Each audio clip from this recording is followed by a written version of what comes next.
Okay, members. The committee meeting is in public session and will be recorded and broadcast through Parliament buildings. And advise any members in the public gallery that they need to have their phone on airplane mode. At this stage, I'll take apologies. So, Mr. Nesbitt, Mr. Buckley, and Sorsha as well. Sorsha's policy. Yep, Sorsha as well. Does any member have any declarations of interest they wish to make? None. We'll move to chairperson's business.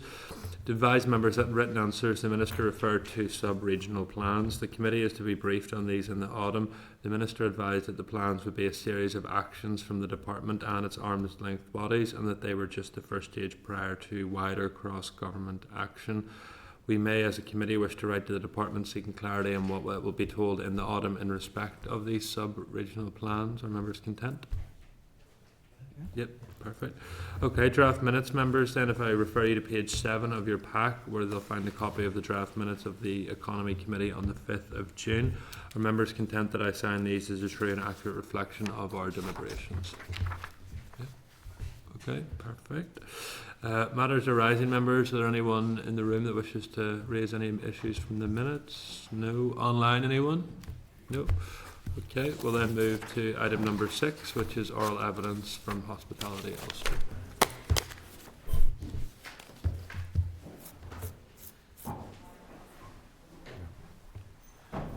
Good morning, gentlemen. Morning. Good to see you. Most of you will need no introduction, but I'll give you one anyway. Colin Neal, Chief Executive of Hospitality Ulster, Joel Neal, Director of Operations, and Eamon McCusker, who AM/PM on Upper Arthur Street in Belfast, which will be a well-known establishment to many members, including myself. So you're very welcome here. We're delighted as a committee to have you along and hear about the difficulties currently facing the sector and how we as a committee can hopefully support the vital sector and jobs that you provide right across Northern Ireland. So with that, Colin, I will hand over to you, sir. We're joined by 4 members online, so it's not just David and I you're talking to. No problem at all. Chair, thank you for the opportunity. Members, thank you very much for the opportunity to come along this morning. I'll maybe give you a 30-second tour of who Hospitality Ulster are in case you don't know who we are. It's a industry body, membership body around since 1872. So we've seen many a challenge along the way. Today we represent pubs, restaurants, hotels, and indeed visitor attractions and airports would be in our membership. And the core offer is food and beverage. We are part of the UKH group, which is part of a UK-wide body, which gives us a really strong footprint in Westminster. But we're also part of the United Kingdom and Ireland Hospitality Association, which again lets us work north-south and work with our colleagues. And indeed we hosted all the bodies from UK and Ireland and Belfast lately to look at the challenges which are very similar. Chair, we also are part of the UK and Ireland Hospitality and Tourism Skills Board, and we have a regional group in Northern Ireland, and we've been developing a lot of initiatives around skills development, training, and also the well-being of our staff, because we are a people industry and that's a really important area for us. Today, if you're happy enough, what we'll do is I'll maybe ask Joel to give us some detail around the actual recent industry stats. And Eamon is with us today, as you say, an operator can give you the real lived experience, because I can talk research, Eamon can talk real life. And I should say, you would have seen in early papers, Gemma Austin was to be with us today, a Peculiar Tea. But you've probably seen she's tied up because you may have seen the announcement she had to close the Peculiar Tea restaurant. So Eamon has stood in at last minute for me, which I really appreciate. Chair, if you're happy enough, I'll hand over to Joel and you can cover some of the research. Chair, members, good morning. Thank you very much again for the opportunity to present to you this morning. If you know us at all, I hopefully don't need to tell you the value of the hospitality industry, but if you know us at all, you know I'm going to anyway. We're the fourth largest private sector employer, 2 billion turnover annually. We have around 74,000 people employed in our industry. We're a major player in the Northern Ireland economy. 1/3 of all agri-food purchased in Northern Ireland comes into our industry, and for every £100 spent in our industry, it adds £58 value to the local economy. We are the backbone of a developing tourism offering in Northern Ireland. Structurally, the hospitality industry here is different as an entity from GB. We're locally owned, we're unique, we're special, and through some of the facts and figures, we'll not get bogged down in stats, but these are important statistics and these are facts to show you that obviously we're at risk of losing that. That also means obviously that wages and profits are retained within the Northern Ireland economy because of our local unique offering. The UK government recognises our sector as a key pillar of broader economic and social success. It's viewed as one of the UK's top-ranked industry contributors economically and also critically as an employer. The full potential, though, of our industry here has not been realised. Our tourism product currently is 5.2% of GDP. Any developed country is 10% or over. So, as you can see, massive growth sector, massive opportunity if we have the right support. The sector, in broad terms, has had to be resilient nearly against all odds since COVID. But to set the scene on the current climate in the industry, I've just put together some headline figures from quarter 1 of our quarterly survey. This is done in collaboration with our counterparts in GB, but I do stress that the results are solely Northern Ireland, so these are the Northern Ireland only results. Unfortunately, they make for stark reading. Only 28% of businesses broke even in the last 12 months. 17% have made a loss and are indeed at risk of failure in the next year. 24% currently have absolutely no cash reserves. In terms of market optimism amongst our respondents, 54% are pessimistic over the next 12 months at their outlook. In terms of optimism around their own business, only a quarter say they're fairly optimistic. The level of pessimism is 50%. Quarter 1 performance this year saw only 49% of businesses in profit, but the majority of these, some 30%, fall below the Q1 2023 figures. So just under half of our industry are currently in profit, but those profits continue to decline.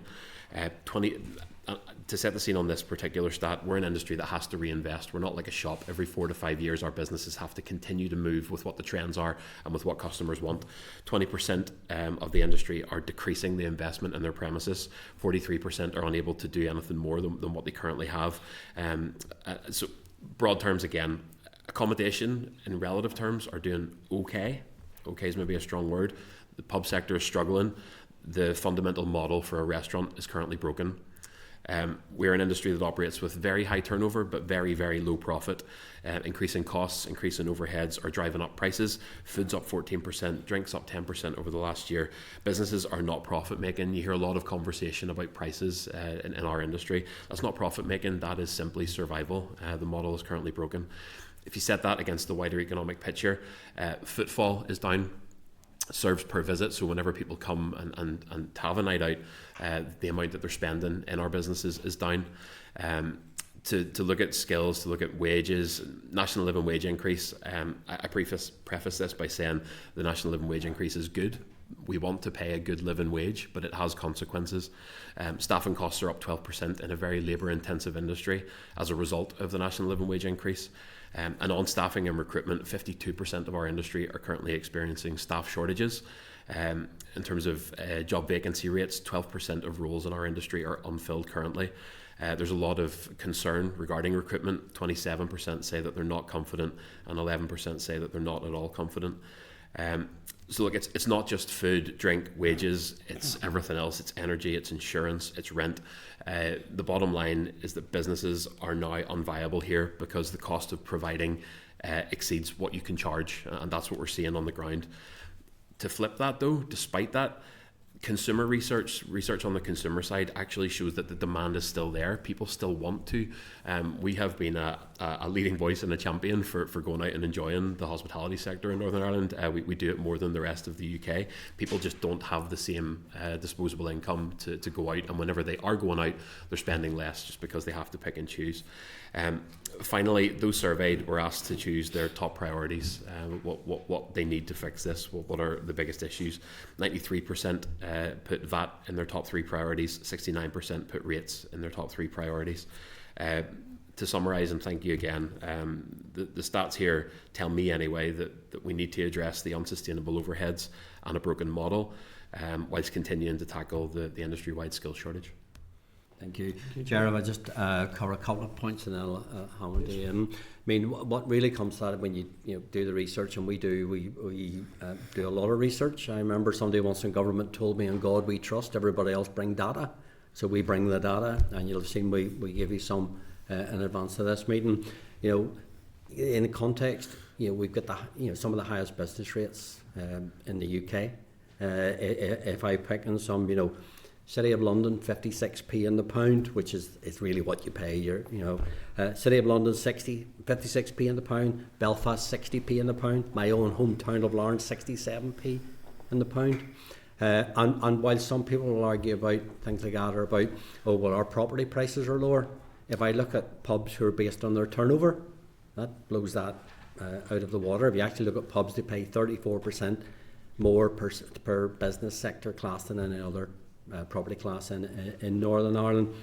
You build that in with, we've got the highest energy costs, we've got the same labour costs. Indeed, often people say to me, "Oh, you're as dear as London."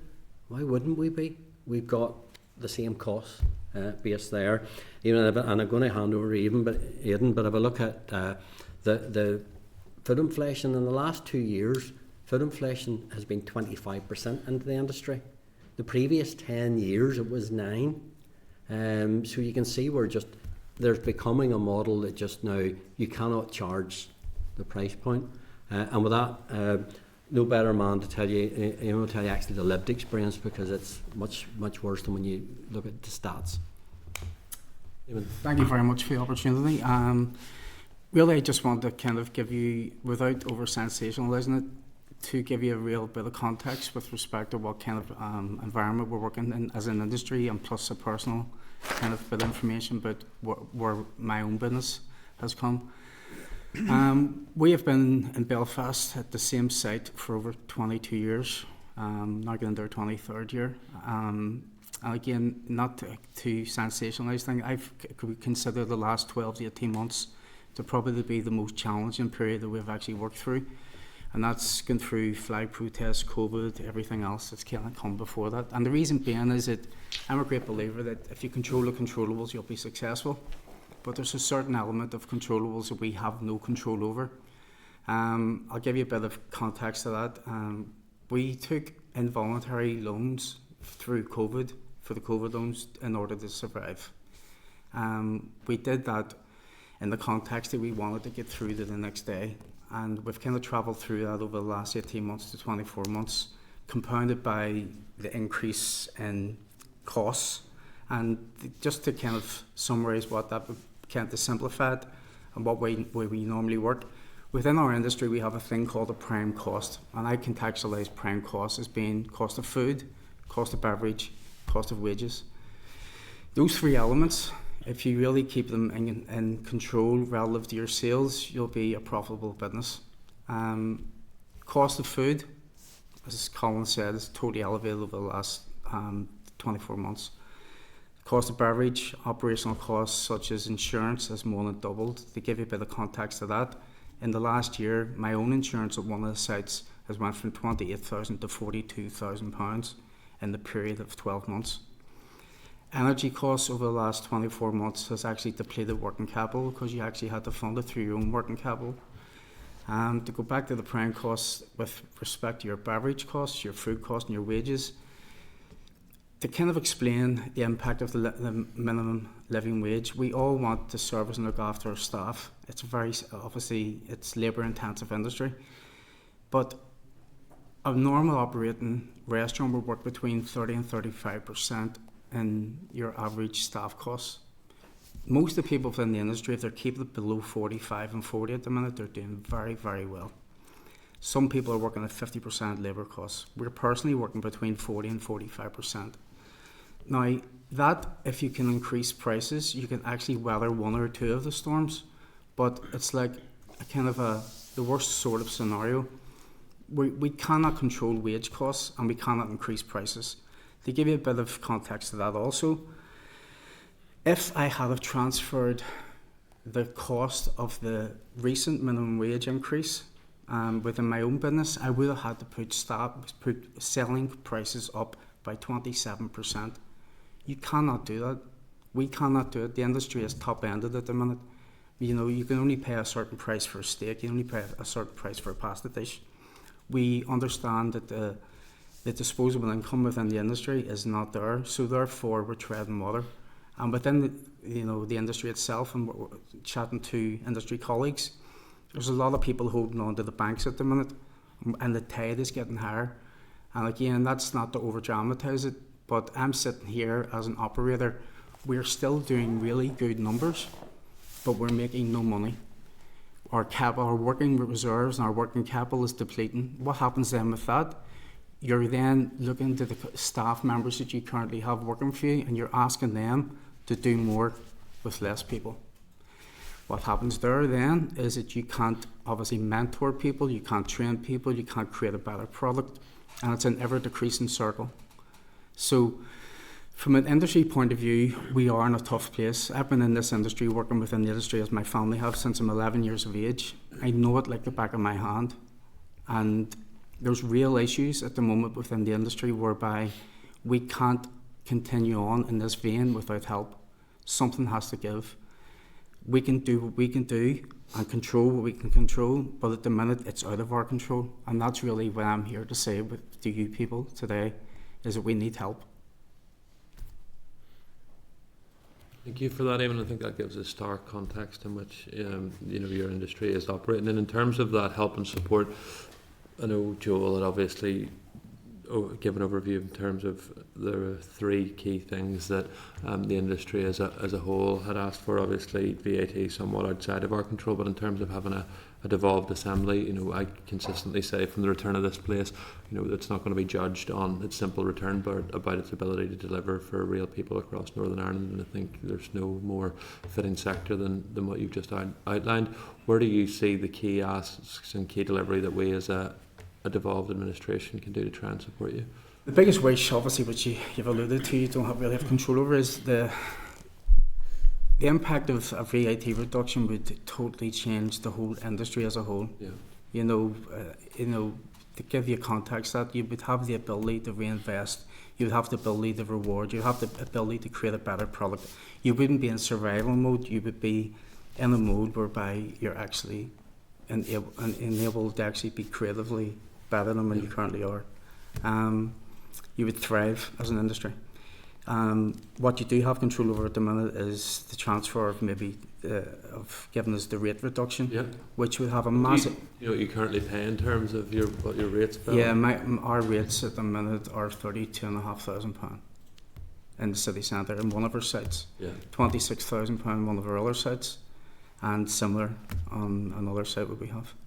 So we employ over 116 people. That's both part-time and full-time. Brilliant team of people have been with us for quite a long time. But what we have had to do over the last 18 to 24 months is to colour cloth to fit. Yeah. We are asking more of people when we shouldn't be, and then what happens is it stigmatises the industry, because we want to be an industry which is very attractive to people. And the industry itself, as Colin said, the fourth largest employer in north of Ireland. Tourism itself is a growth area. We can double the actual impact that tourism has on the GDP of the country. It's only running at 5% at the minute. So, with one really key decision, I personally believe the VAT would have a massive impact on the whole of the industry and in the north of Ireland. But obviously that's not something which is a short-term fix. We really do need a wee bit of oxygen at the minute, a bit of help, and I see the rates as being a key area whereby we can get that help quite quickly. Yep. Chair, if I might give you an example, just on the calculations were before the latest rate increase that we've seen come in. If I look at the 75% relief that was given in England, Westminster, and obviously the devolved government's got the Barnett consequential, and money came here for that. If I look, and it says before the current rate increases, which means it'll be a bit higher again. If you have an NAV, a business hospitality business NAV of 40,000, in England you'll be paying £5,000 rates here. In Northern Ireland, it's 22. If you had 100,000 NAV, 13,500 in England, 55,000 here. You can see the difference that relief has made. And I do know, and I'm very cognizant of the fact that it's a tough budget. There are so many demands on the Assembly and on the Executive. And I do know health is a huge priority for us all. I use the health service, and it could eat up every pound that the Assembly has. And there can be the argument of, well, we can't give it to you, we'd have to take it off health. But I mean, it's that old thing, you give health all your money. You do have to make tough decisions and can't give it all. But I would make the case of that Barnett consequential money came here as additional money that would not have been here if the Westminster government had not decided that hospitality needed help. Yeah. So whilst it's I'd like to see health prosper here, be really good, we do have to be realistic that it can't have every pound. No, exactly. And we would appeal that's a very important area for us. And Colin, have you put together a package of asks in terms of, or even what your request would be, so that we as a committee then can obviously roll in behind you to both the finance minister and the economy minister?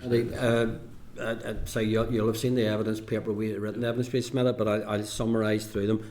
It would be actually for the Assembly to back our call for the VAT. Yep. I think the Windsor framework, Westminster government talked about Northern Ireland being a special economic zone. Mm-hmm. So even under that model, VAT could be reduced here as a pilot, which would actually, because obviously there's a big campaign right across the UK, so that would actually allow to test the model. Mm-hmm. I do know, Treasury will say they need to see it pass through the customer. That would happen. It would take time, because at the minute it would be about saving businesses, and then that reinvestment and being passed through in lower prices, because the prices wouldn't go up. It would allow even parity in the island if we got it to the 13.5%, because if you're operating if you have a hotel wedding venue in Fermanagh, you're competing against somebody across the border that has a lower VAT rate, and the price of a wedding, 6.5% of that is a big saving. You'd change out of hiring a few buses and across there. On the rates relief, look, that really, say, if we look at our English counterparts, the 75% last year relief, they've now got it again in this year. So, and I know money's tight, but if money could be found there. There is also too, we're the only part of the UK that doesn't support our rural businesses. Rural businesses in GB get 100% rate relief because they're seen as social assets, creating employment for people that maybe aren't as mobile and can't travel, keeping communities together, and particularly look at hospitality. Take hospitality out of a lot of our rural areas, and that they just become commuter belts. So that element. Also, and I have to say, look, we do have positive engagement with the Department of Economy, and indeed I've met the new permanent secretary, and I think a very positive relationship there as well. But I think it's important, hospitality has to be made a priority in Department of Economy. Too often, and believe me, I'm not criticising tourism or Tourism Northern Ireland. I used to be on the board of Tourism Northern Ireland, but if you funnel hospitality, everything to do with hospitality through tourism, it comes out washed as tourism, and tourism is vital to us. We take 2/3 of the tourism spend, so you can't have tourism without us, but it's only 1/3 of our spend. It's our growth opportunity, and with that we can grow jobs, regional jobs right across the province. But I think hospitality has to have its own sort of priority within there. Can I just check then on that, given that importance? So I have seen obviously the Minister has created critical friends, he's created working groups for his economic vision and also for his good employment bill. I assume Hospitality Ulster have been appointed to that, given the vital role that you play in the local economy. No. You haven't been? No. The Labour Relations Agency group you're talking about there, Chair, we haven't been in that, and we have asked to be included, because the representation on that, doesn't cover hospitality, and we feel that's a key flaw, say especially as the fourth largest private sector employer. So one of our asks would be that the Labour Agency would include us in that group going forward, because we as an industry body and an industry are doing an awful lot of work around employment, skills, looking after staff, well-being. Indeed, as an industry body, we're part of a large charity. We provide free mental health counselling all to anybody that works in our industry, regardless of the role. We do other stuff like that as well. And it is. I'll be somewhat surprised that you aren't included, and we'll certainly follow that up with the Minister today. And then just finally from me, I see good North Belfast man Michael Stewart has been appointed as night czar for the city centre. User involved in that process? We are indeed. Joel actually sits on the Purple Flag group that looks after that, and actually I think Michael is a really good appointment because it brings a voice and a key element to that. And we will actually be inviting Michael on to a number of groups so that representation is there. Indeed, we have, again, because it impacts us a lot, seems strange, but we actually have established a connectivity coalition, which is the taxis, the buses, the trains, the airports and all, because again, connectivity is one of the things actually, particularly Belfast, the lack of taxis is really, really causing huge economic impacts. So no, look, really keen to work with them, and I'd say we'll be heavily involved in that area, because whilst I respect the night czar, it's not just about hospitality, there's all sorts of other parts of nighttime activity in the city. We're a key player in that. Yeah. Padraig? Thank you, Chair. Just checking you can hear me okay? All good. Yeah. Okay, so thank you for your presentation so far. And actually just the last point you've touched on there was exactly the one that I was going to raise, and it was around infrastructure and transport links in particular. So two questions, I'm going to ask them together, and then we can come back and forward. But primary one was really around those transport links. I'm representing Derry, but I've been speaking to businesses both in Derry and in Belfast who have both mentioned around taxis, just as you mentioned as well, but also around bus links. So later at night, we know that a lot of people who live in more rural areas are reliant on those bus links.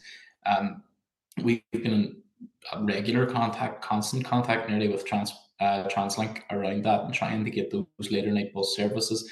And I know that doesn't answer all of the questions or all of the issues that you've raised today, but I do think that it's one that we could action quite quickly. And I think that it's a practical solution to some of the things you've raised. So you've kind of answered it already, I suppose, but one of the things I was going to ask was around those conversations that have happened. We've been very keen that it's not just myself or our party raising that. We want this to be a collegiate thing that we all raise the need for. So I think hearing your voices and other voices within the sector are critical to that and determining how that would work. My second question then just relates to the recruiting people age 50 plus document that was launched yesterday, I think. So just around that as well, how do you feel that that's going to tie in with the Minister's policy on good jobs? I'll maybe touch on the transport element first. Like you and I are on exactly the same page. The transport area is not just about Belfast. It's a good one to be able to point at because you can actually physically see it. But it is, the connectivity piece is very much that whole element of how do we support. Even the economy is huge. It's a huge element of our offer right across the province. If you look globally, taxis and public transport, I call them both public transport. One's provided by the private sector, the other's provided here by the public sector. They don't compete, they work hand in hand. And that's the way it should be. There are issues, and we have just waiting on a date. The infrastructure minister has agreed to meet with us, and we're waiting on a date to meet with him. There are issues that could be quickly changed around the taxi element. At the minute, the system to actually employ a taxi driver and the exams and stuff isn't functioning properly. The failure rate is too high, which obviously if you were sitting a degree and 90% of people fail the degree, you'll be going, there's something wrong with the system. So we need tweaks to that. And we're not saying do away with the system, but if I give an example, there's 4 modules in the exam. If you pass 3 and fail the last one, you have to do all 4 again. I mean, when I did my degree, you were able to bag your modules and go again for the others. So I think there's quick policy changes within there that we could do to help ease the taxi situation. On the public transport side of things, we need late buses. I have great respect for Translink and their chief executive, and operate within a tight budget. But if you look globally, every late night bus service is subsidised to some degree. And we need to look at that and how we can do that. I also do think, look, people will pay more for a bus at 1 a.m. than they will at a bus at 7 p.m. So I think the fare structure can be raised there as well.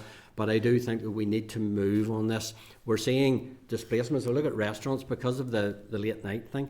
Instead of restaurants being able to get 2 sittings, they're getting 1 because people are coming out earlier, going home earlier. So it is about connecting all of that. But also then for our tourism model, you need the connectivity to get people moved around. If you go into Derry Stroke London, Derry for a night out as a tourist, and you can't get a taxi to your hotel and back and stuff, you don't know the area to walk through, that displaces that economic impact as well. So there's that. I think there's some quick policy fixes that could help with the taxi situation. I appreciate the night bus thing may take some financial support, but even it could be brought in gradually. It doesn't need to be a big bang. I think some of the challenges we have on the late bus has been, we put it on at Christmas, but it's like, I live in Larne, I know my last bus goes at a certain time, and I don't realise all of a sudden on the 2 weeks at Christmas there's a later one, I still go home on my last bus. So it needs to be a habit forming type of thing, so you need to develop routes as we go. On the over 50 employment guide that we just launched, as you mentioned, fits in, I suppose, with our own strategy, and I think again with the Minister's strategy around good jobs and stuff. As an industry, we have done a lot of work in creating.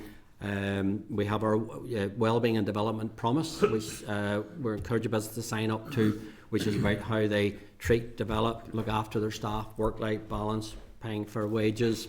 That's been tied in with a number of courses we have designed ourselves, co-designed along with the further education colleges. And we ran a number of courses that get into bartending, get into food service. We're actually seeing out of those about a 50% into work rate. Those are for people not in work, which is way above what any government scheme I know of. And we're now working on developing stuff around one's in work, so you've got a career path and a stepping stone. And then obviously there's the all-age apprenticeships now, which allows that. But that in the round two is, I would term it, there are hidden workforces, the like of people over 50 who maybe want to come back and work part-time or want another career, or have retired but got a bit bored and want to come back. And we have so many diverse roles. I think there's huge opportunities there. And our guide is very focused on, yes, you do have to consider certain things. But again, as an industry, we're quite good in that we can even personalise individual shifts to suit people's lifestyles. If they look after their grandkids, if they are carers or whatever, we can work around that. We're also exploring areas like ex-offenders, care leavers as well, and developing a raft of initiatives because we don't expect government to do everything. We're doing everything we can as an industry to tap into that workforce. Well, I think that's really positive to hear that, particularly around your widening access piece. When I was at university, I worked in bars and restaurants the whole time I was at university as well, and it allowed that flexibility for me to work up more or less working full time the whole time I was there, but obviously around hours when I wasn't studying. So that flexibility is definitely something that's, I suppose, integral to the sector. And which I suppose needs, that is probably something that we have a job of work to do, is to promote that and actually to recognise that as well. Totally agree on the infrastructure piece as well. And even those kind of, I suppose, nuances around fares and those different sort of things as well. I think all that needs to be explored. I know the 212 route, I think it is something that can be moved on quite quickly if there's the right, I suppose, path to do it, because like that bus is packed. You could nearly put on two and Oceanade and Gary are on here, and they can, I'm sure, testify to the same. It's packed, so it's a money making service, that one certainly. And I think it makes that access piece easier for people as well, because what we're hearing from a lot of businesses is exactly what you said. It's that people are going out, and they're going home earlier, and that's something that, while some businesses want to promote that culture, there are other businesses that don't, that doesn't work for. So we have to cater for everyone, and transport's a key piece in that. So we're maybe keen to have that conversation offline, and to work with, in whatever way we can with you, to do that, because I think that's a central piece on that. And really, really good to hear around the widening access and the jobs piece as well. So thanks very much for your presentation. Thank you. I would add also for me we do a lot of work with the Executive Office and the Violence Against Women and Girls team, and that's a key point for me in the public transport element as well. We've got to make sure everyone's safe, but with particular focus again, women and girls. Sinead?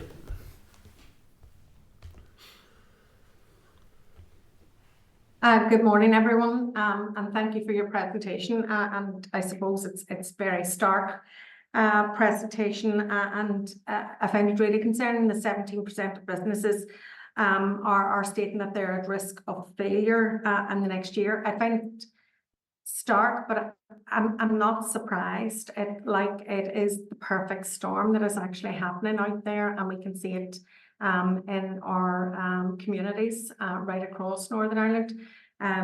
Even not too far away from Amsicon, a restaurant recently has closed down, a very successful restaurant in terms of staff and customers and that, but they just couldn't make it work. And as Joel said, that the model is just not working anymore. It's broke. So it really is. It's probably some radical,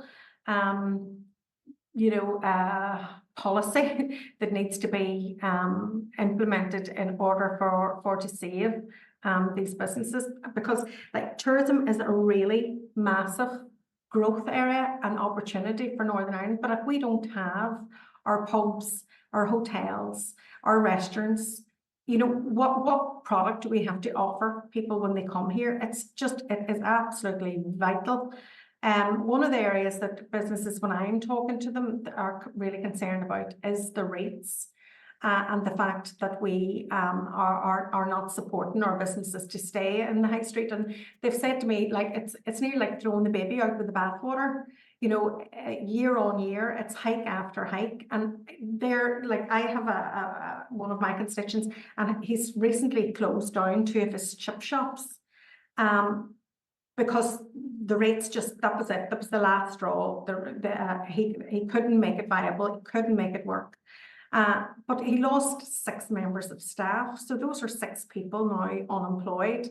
And it just doesn't make sense. So if you were looking at, the rates model that we have here, what would work best for you? What do you think we as an assembly and legislators could and should do to support those businesses to stay in and make interventions that they don't close their shops or don't close their doors, and we maintain them in the high street?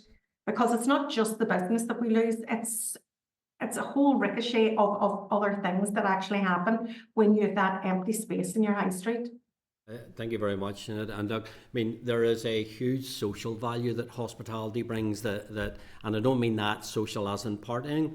You look at a lot of you take a pub. In a lot of cases for parts of the community, it's an alternative to loneliness. It's social cohesion in that village or outlying area of that local business and giving work. On the rates, I suppose the immediate is that element of if we could get some help using some of that Barnett consequential to help us. And I said it before, I appreciate there's competing elements on the budget, but that was money that if you like, when I grew up, my mum used to call it money from America, and that you weren't expecting it. That was money from America, if you like. Nobody wasn't coming here, but the hospitality business needed help in GB. Westmere intervened and it came, I know not ring fence, but in our head it came for that purpose. And also that rural rate relief, matching that 100%, and that wouldn't actually cost an awful lot of money in the rural rate relief. In the longer term, we have submitted to the Department of Finance's consultation a proposal for a new model around business rates. And again, look, I realise, business rates is the only tax raising power. The old term is there's a rates envelope in Northern Ireland and somebody has to pay it.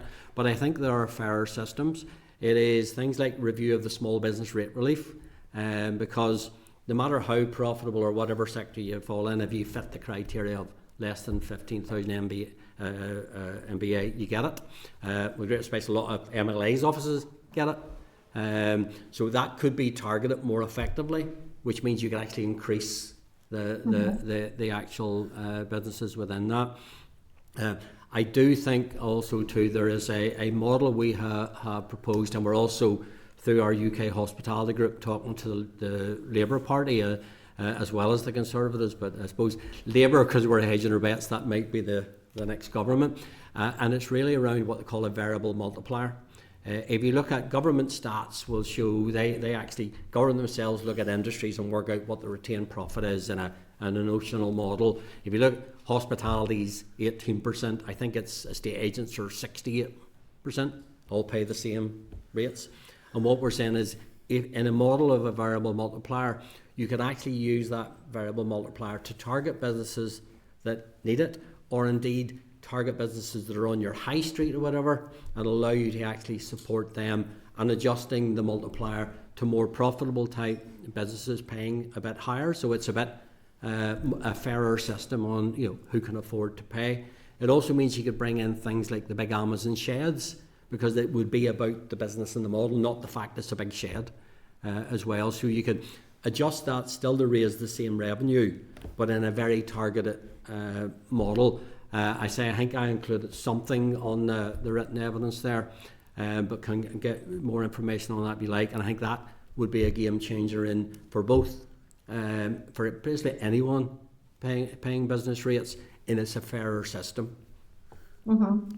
And I suppose it's the cost of doing business, but also the cost of living, and people just don't have the same disposable income. And I suppose those areas and those regions that are maybe more deprived, then there's less disposable income, and that has a really impact on our city centres. And they're just it's a real danger out there. And do you feel that there is a sense of urgency within government at the moment around this crisis that is unfolding within the hospitality sector? I'm trying to be fair, but I think it's sitting in maybe the too difficult box. So there's no money, sorry, go away. Rather than thinking of we've got to find money. It's very easy as look, and I wouldn't have your job for all the tea in China, as the old saying goes. Trying to decide the like of health, not giving health money or how much you give it. I mean, that's a near impossible thing. But it is about saying, look, people in employment is also about health and their well-being and their mental health, that social value that hospitality brings. I think it is about trying to balance some of that limited resource to help the businesses through this. And it is about, you're not back in an industry that is dead or done. All of the research says there's a demand for hospitality. People just don't have the money, and also we can't charge them the price point that you need to sustain. And in tourism, and I'm not naming, but I'm quoting a quite prominent hospitality professor who basically says it in public.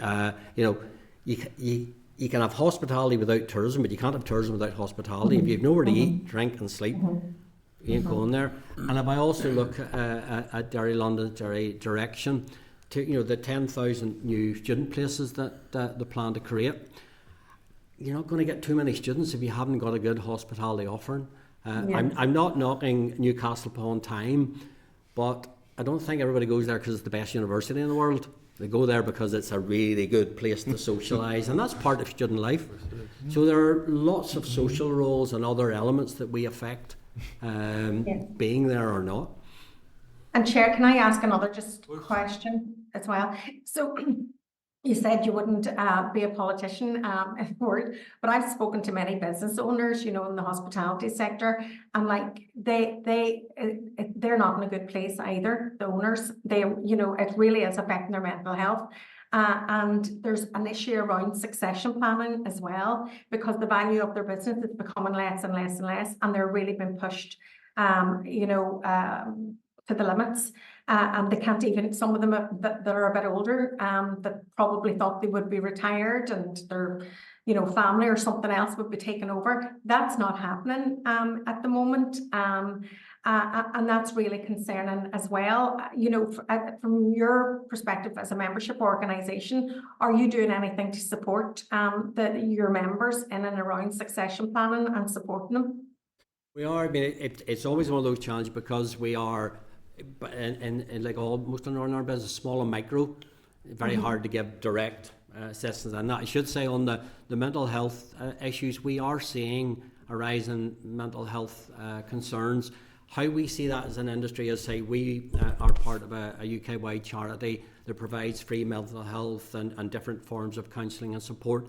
And we're seeing, it's all anonymous, so I don't know who or whatever, but I see the stats, and the stats are rising for the number of calls to the helpline from Northern Ireland.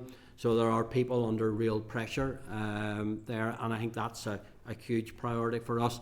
But no, look, I'm keen to get into that. How do we help people succession plan and stuff? And I think it's an area that we need to be looking at. So I will follow that up. Okay. Thank you. Thank you very much for your presentation. David. Yeah, thank you. And Sinead and I are always on the kind of similar vein of thought, and just picking up from where you were there on the rates and the taxation. I suppose if we look at get you on the 75 relate, that's sort of a quick incident. But if we look to the long term of how you fix this, that you don't have a recurring problem, if you like. You talked about the variable multiplier. Just talk us through that. How would that work in practice? You're talking about a review basically of all small business rates. Yeah. So it would basically, thank you, do it. If you look at the minute, you hear us talk, what you actually pay in rates is the multiplier. It's that you'll have your NAV, your rateable value, and then, as I say, if you're a business in Mid and East Trump, you'll pay 67 pence in the pound of that. So every pound on your rateable value, you pay 67p. So that's your multiplier, if you like to talk about. The model we're putting forward is that would vary depending on industry type. So it's about looking at an industry and saying, a number of factors of, what one do you want to support? So we want to see maybe a growth in a sector, and they're, whilst not using that model, you maybe take it, the executive currently support manufacturing under a reduced payable rate. And I'm not saying you shouldn't, by the way, that's not where I'm going with this. What I'm saying is that the variable multiplier would allow you to say, okay, we need X pounds out of the rates envelope, but we're going to do that by adjusting multipliers to different businesses depending on how profitable that type of business is, but also too, we can turn and say, well, okay, we want to grow our tourism, so we're going to support hospitality in that space, or hospitality and tourism, or we want to support our high street. So you could turn and say, I'm using notional figures here. You might turn and say, okay, well, in hospitality it would be a 30 pence in the pound multiplier, but for an estate agent it might be 45 pence in the pound, or for a big Amazon shed it might be 50 pence in the pound, depending on, and say those models exist. Government already do that, retained profit models and stuff. And if you look, I think, hard to think anything positive come out of COVID, but it maybe was thing is LPS, the Land and Property Service, now have a much better understanding of what businesses are where and what type of premises and stuff, because they're not always easily identifiable. If you look at the rate space, you can actually pull out pubs and hotels because they pay their rates differently. They're on their seats and expenditure model, but you can't pull out a restaurant. So it would take a bit of work using that historical data now it's come out of COVID but it's not a huge challenge, I believe. So basically, just so the committee, we get our heads around this. So basically, what you're saying is you leave the finance minister here with a mechanism that they can actually target certain industries, certain businesses, or certain, right. So then, where does it? So there's an average profit. Where does that? You're not obviously doing individual business. So it's, no, you do it per a sector. You know, as I say, government already produce what they call retained profit models. You know, it's where I get the 18% for hospitality and stuff. So any economist can chomp those down and give you the class of business, and there's government figures that works out. And as I say, it's always a notional. Some business might do slightly better, some will do slightly less, but it allows you to target it within that type of sector. And you usually find what it is labour intensive businesses will normally have a lower profit level because obviously huge cost on staffing. And hospitality is one of the industry. We're not about to fill the place with AI and robots because we're a people industry. Indeed, tourists come to interact with the people. It's a lot of the times, you know, they don't go to the pub for alcohol. They go to actually mix with the people, enjoy the crack. They go to hospitality, yes, to dine, but it's that interaction with people. And it's worth pointing out too that it's one of the stats I think we missed, I'm not sure, was if you look at agri-food in Northern Ireland, hospitality sector by a third of Northern Ireland's agri-food. We're a huge player in that sector as well. Yeah. So you just want one last quick, just with tourism coming in, just you mentioned a figure of 5.2% of like GDP, and then the average sort of is 10. For your sales, where's that growth? Where do you see that growth being, or where can we get that from? Or where can we push it? You know, how can we grow it? Yeah. I mean, I do think I have a lot of credit to John McGraw and Tourism Northern Ireland. I think they're doing a really good job. At times they have to do it with a hand tied behind their back because they don't get the budget they need. If you take it, our largest market is GB. Our second largest market is Southern Ireland. But if you look at Bord Fulcha, I mean, they're 4 times the budget proportionally. So I do think we need to invest more in that. Obviously, out of state as well is a key element. And for the like of that, we need to see some air routes into Belfast, because you need if someone has to fly into Dublin, it's an awful lot harder to get them up into Northern Ireland because they've got to drive through similar scenery and stuff, albeit I would say ours is nicer. So anyway, there are a number of elements there, and I think what we have to also look at sustainable tourism. It's about increasing dwell time. It's not about an endless increase in numbers. It's about actually getting people to come, stay longer and spend more. May I just add just one thing, just from a really simplistic point of view in that? And if the product's better and us as owner-operators are able to improve the product because we have the ability to do that, instead of just surviving, we're thriving and we're getting better and better and better. The stories that go back and the stories that are told carry much greater weight than any budget increase. Thank you. Through the chair, could I add a really quick stat to that? Just in terms of connectivity and air travel, from the Good Friday Agreement, Ireland is marketed as an all-island tourism product. 70% of that air traffic comes through Dublin and ties into being in a region with a competitive lower VAT rate as well. 100%. And Gary? Yep, thanks, Chair, and thanks to you all, obviously, for your contribution. And I was listening, and apologies at some issues technically, but I did hear everything that was said. I wanted to touch on one of the issues that I see within the city centre locally here in Foyle is the change in behaviour. So we're seeing quite a lot of coffee shops open up. They seem to be busy. They seem to be doing quite well. I was speaking to one filling station owner who said that the food to go within their retail establishment has seen a soaring influx in the number of people wanting to purchase those types of goods. What are your thoughts in terms of the change in behaviour? So I get all of the challenges and very much want to assure you that whatever we can do, we will try and do to support you. But in terms of the change in behaviours and habits of people, there seems to be a trend in, as I say, coffee shops doing well, the likes of food to go. But there seems to be a reluctance, I suppose, for people now to go out in the evening as much as they have in the past. I think consumers change trend continuously, and I think that's one of the good things about hospitality industry being so agile. We continuously change. One of the most innovative industries going. I mean, and look, you're seeing innovation. If I point to Michael Dean, you're seeing innovation there, switching away from Michelin star because it's not viable. They're not going, oh, I give up.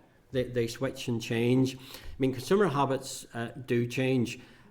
Some of that's driven by underlying tendencies like accessibility, connectivity, taxis and buses in. Also, some is driven by that cost type factor.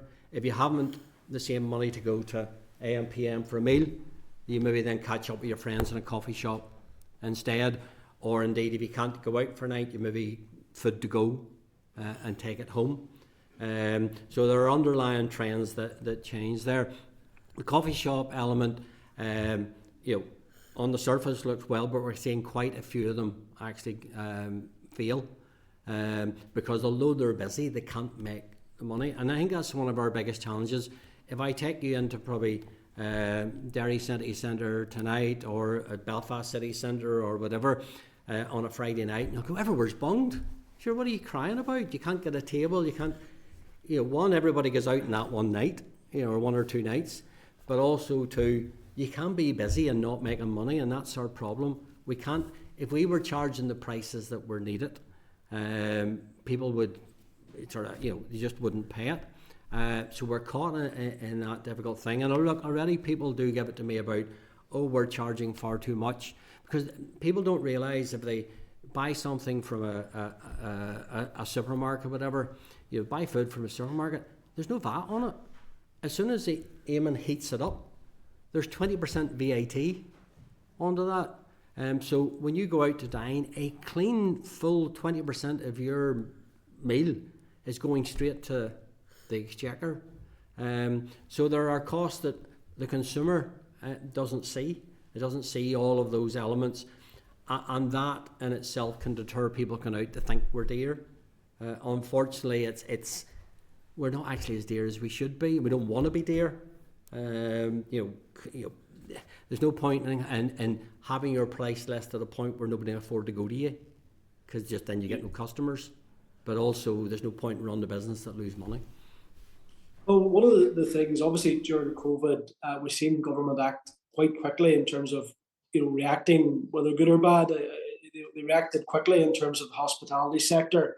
And one of the areas which we looked at over the course of that period was the High Street Task Force, looking at how obviously various sectors can work together to address the challenges. I think there were some opportunities missed, I think, during that period, particularly in terms of infrastructure and how we, street trading and being able to open up premises onto the street, etc. What are your thoughts on the High Street Task Force now? I don't think it has met since, but it's something that I think needs to actually come back, even just to obviously there's actions there, but also to encourage that cross-departmental working across tourism, events, working with your colleagues in retail and all of those other sectors as well. Oh, look, I was on the town centre team when it was established. I think it has an important role to play. I am a great believer in not having meetings for meeting's sake. I don't like topping shops, but I think it needs to come back and now be action driven, and has to be continue on. I should say too that during COVID, COVID was a really tough time for everyone. Hospitality sector obviously felt a heavy brunt of closures and regulations, but I do think it's important to say, without the help of the executive and the financial support, a lot of businesses would not be here today, and that's why it'd be a sin to lose them now after all of that money, public sector money, was invested. But I think it is the like of the Town Centre Task Force and stuff, reinstate it, but with very action driven focus, so that we're actually looking about results. I hate minutes. I love action sheets, because action sheets means my next meeting you go, did you do it? Thank you. Thanks. Gentlemen, there's a number of issues in that we're going to follow up directly with different ministers in terms of trying to move those along. We'll also contact the department today in relation to, was it the Labour Relations Agency, it's their engagement forum for employment. Yeah, no problem at all. We will also contact the Minister for Finance in relation to their ongoing work in terms of review of rates, find out what engagement, if any, they've had with UK Treasury about trying to move these issues along. The First and Deputy First Minister is when we can see a action sheet for the High Street Task Force, so we'll be back in touch with you. Thank you very much for that. I think that's a very stark reminder, and you know, all parties represented here. This committee tends to avoid the political catcalling that the Assembly may sometimes be involved in, and we're genuinely all committed to working together to try and support the economy, and there's no sector better fitting than support than you, so you can be assured of our support, and hopefully we can try and move this along for you as soon as we can. Chair and members, thank you very much No for your time today. And I think to leave you on that thing is, look, we are in a crisis. Yep.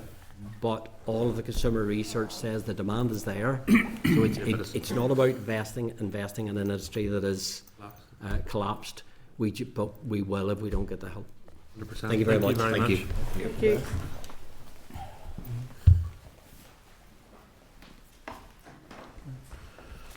Okay, Peter. So, Chair, in summary then, committee writing to the Finance Minister just seeking an update on progress in respect of the devolution of VAT and the idea of a pilot programme around the economic investment zone, the enhanced investment zone. Additionally, asking the Finance Minister also about the extent to which they've explored the new model for business rates and rates relief measures for the hospitality sector, including in respect of rural businesses.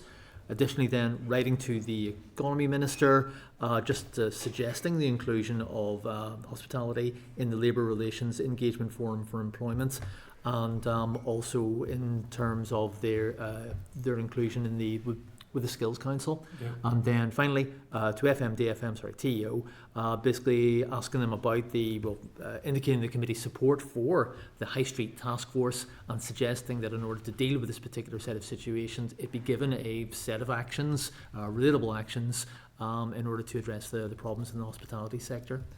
Is that about all? The only other one I had was we may wish to contact TransLink to encourage the night movers, if I believe that's what it was called. Okay, translate Within the review for finance, or the rates for finance, I think that the variable multiplier is the key to that, is the question whether you investigate that, you know. Really good. If members are content, Chairperson. Oh, sorry, Podrick wants to come back. Just a wee quick one on that. I mean, I think what they were saying there, you know, is exactly it. Those night mover services, it's doing it in the right way. Because we all know, we've all seen the Christmas ones, you know, they don't work. And the occupancy and the take-up rate on them is about 10%. So I think we need to have that conversation, but we need to have it in a way where it's actually getting the longevity of service and getting the service that's sustainable too, because there's no point in us putting in something that's, you know, a short-term fix. It's not going to work. There's no uptake on it.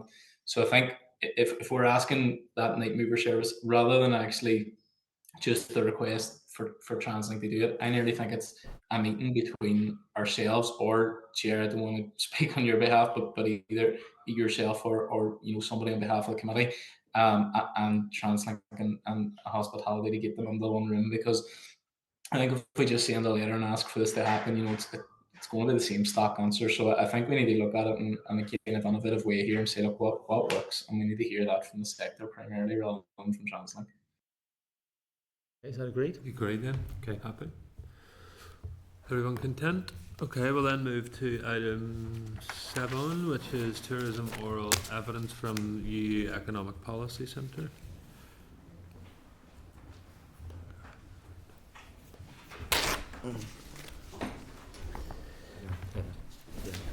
Arthur, when you're very welcome.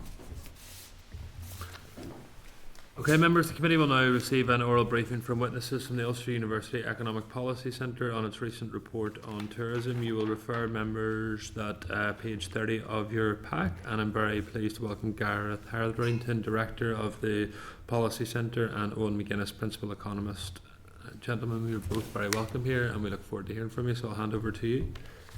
Thank you, Chair, for the invitation to give evidence to your committee this morning. So I have a very short opening statement by way of introduction, and then I'll hand over to my colleague, Dr. Rowan McGuinness, who led on the research to make further comments on our findings, but we'll give over most of the time to answering questions from members.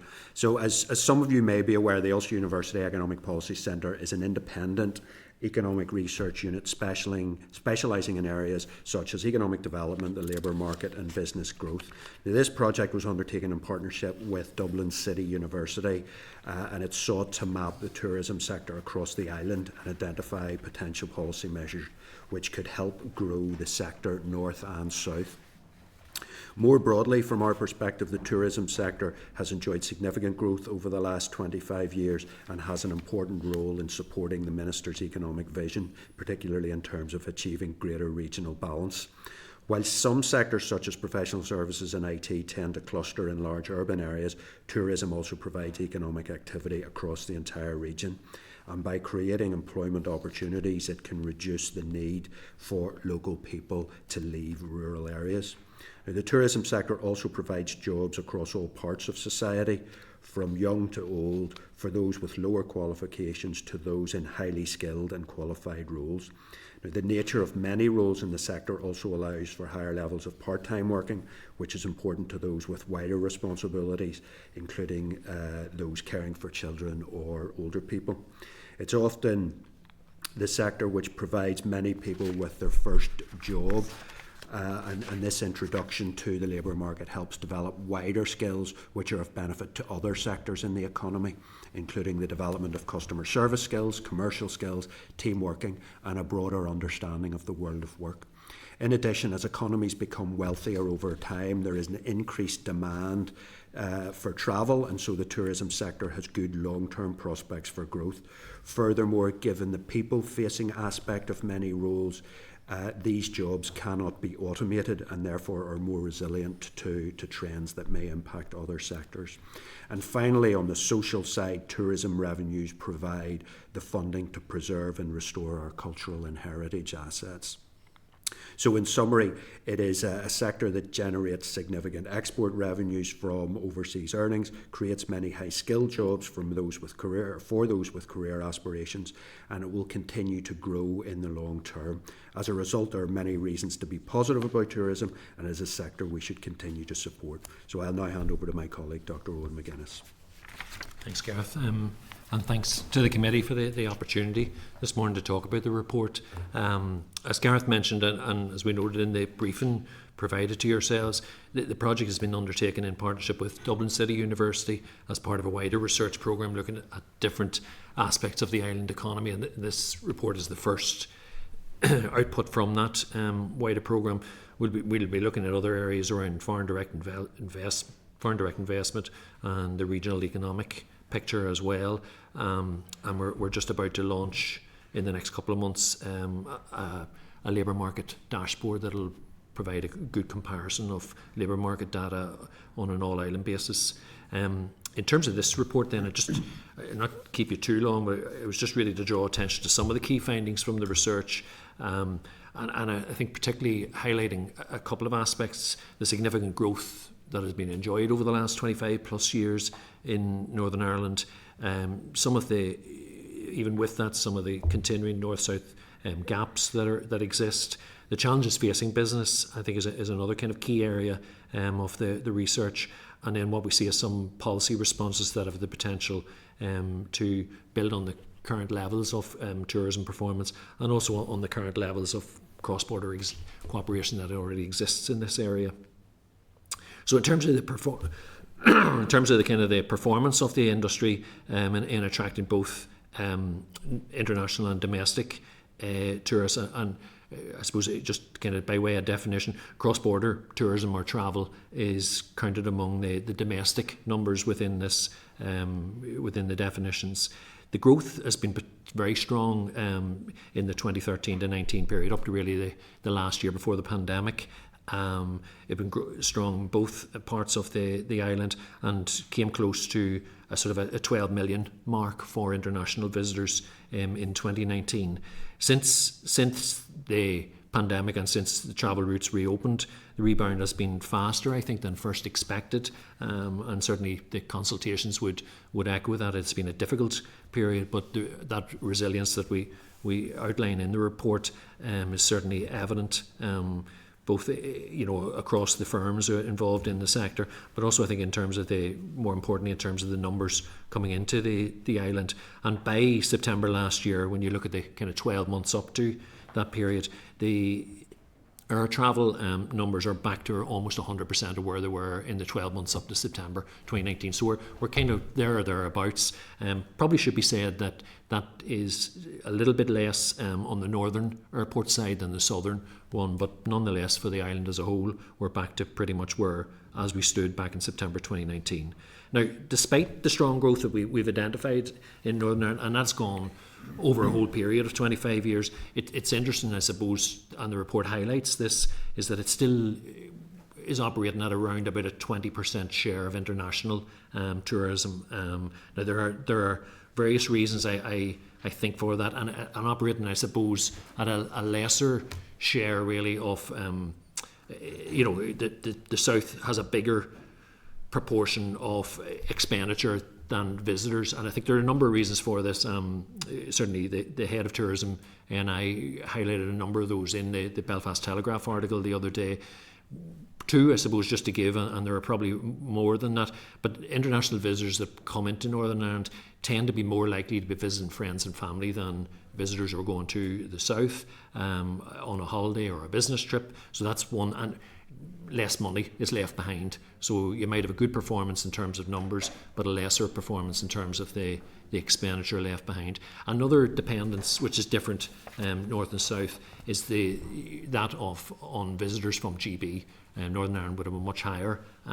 They're critical to the island industry across the island as a whole, but they would make up 2/3 of visitors to Northern Ireland compared to 1/3 in the Republic. So there's a kind of a different type of market, I guess, going on. People also stay in Northern Ireland for fewer nights, and this is particularly so for longer haul visitors. So there's a few things, I suppose, that help make up that performance, help explain that.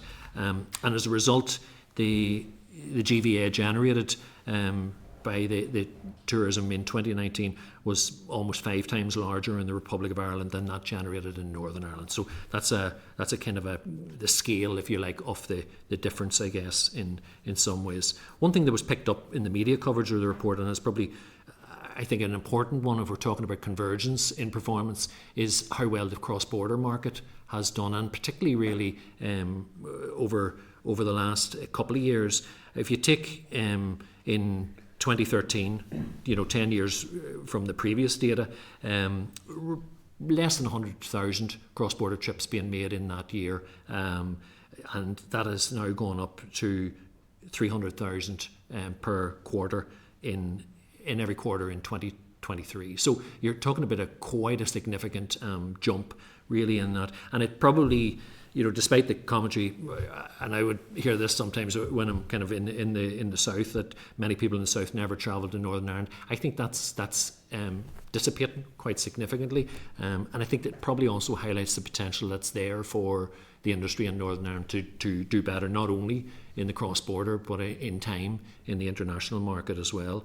And I suppose in general, the point we would like to make really out of this is that the industry is doing well in Northern Ireland, and it's a case of, can do a little bit better, and it's probably trying to find the ways in which that can happen.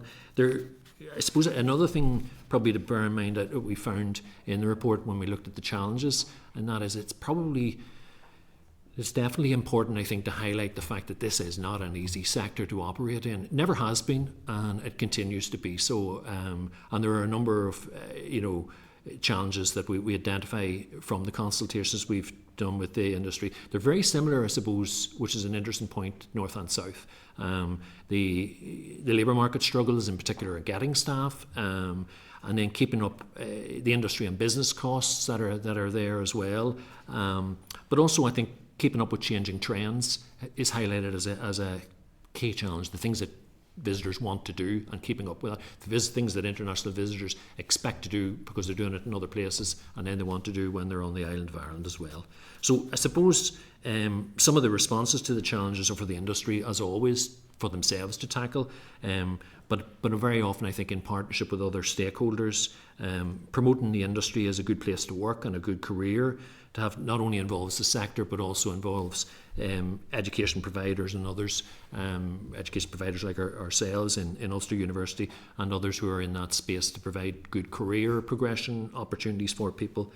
Meeting changing trends, as I mentioned there, may be tackled by increased levels of private sector investment, but this probably also raises questions of the speed at which some of the public investment that are there in the city deals can be brought forward. I think that's going to be a critical part of refreshing the offering as you go along. There are also other work that could be done in that space, maybe with clustering of tourism providers, and I think we often talked about the Wild Atlantic Way as a promotional thing, but I think if you go down that area of the country, the clustering of tourism operators, accommodation providers, food trails, all of that type of thing are important, and we've seen beginnings of that. Causeway food trails being a very good example of that. Some development of kind of offerings in the morns as well, where people are coming together to offer co-experiences in that area.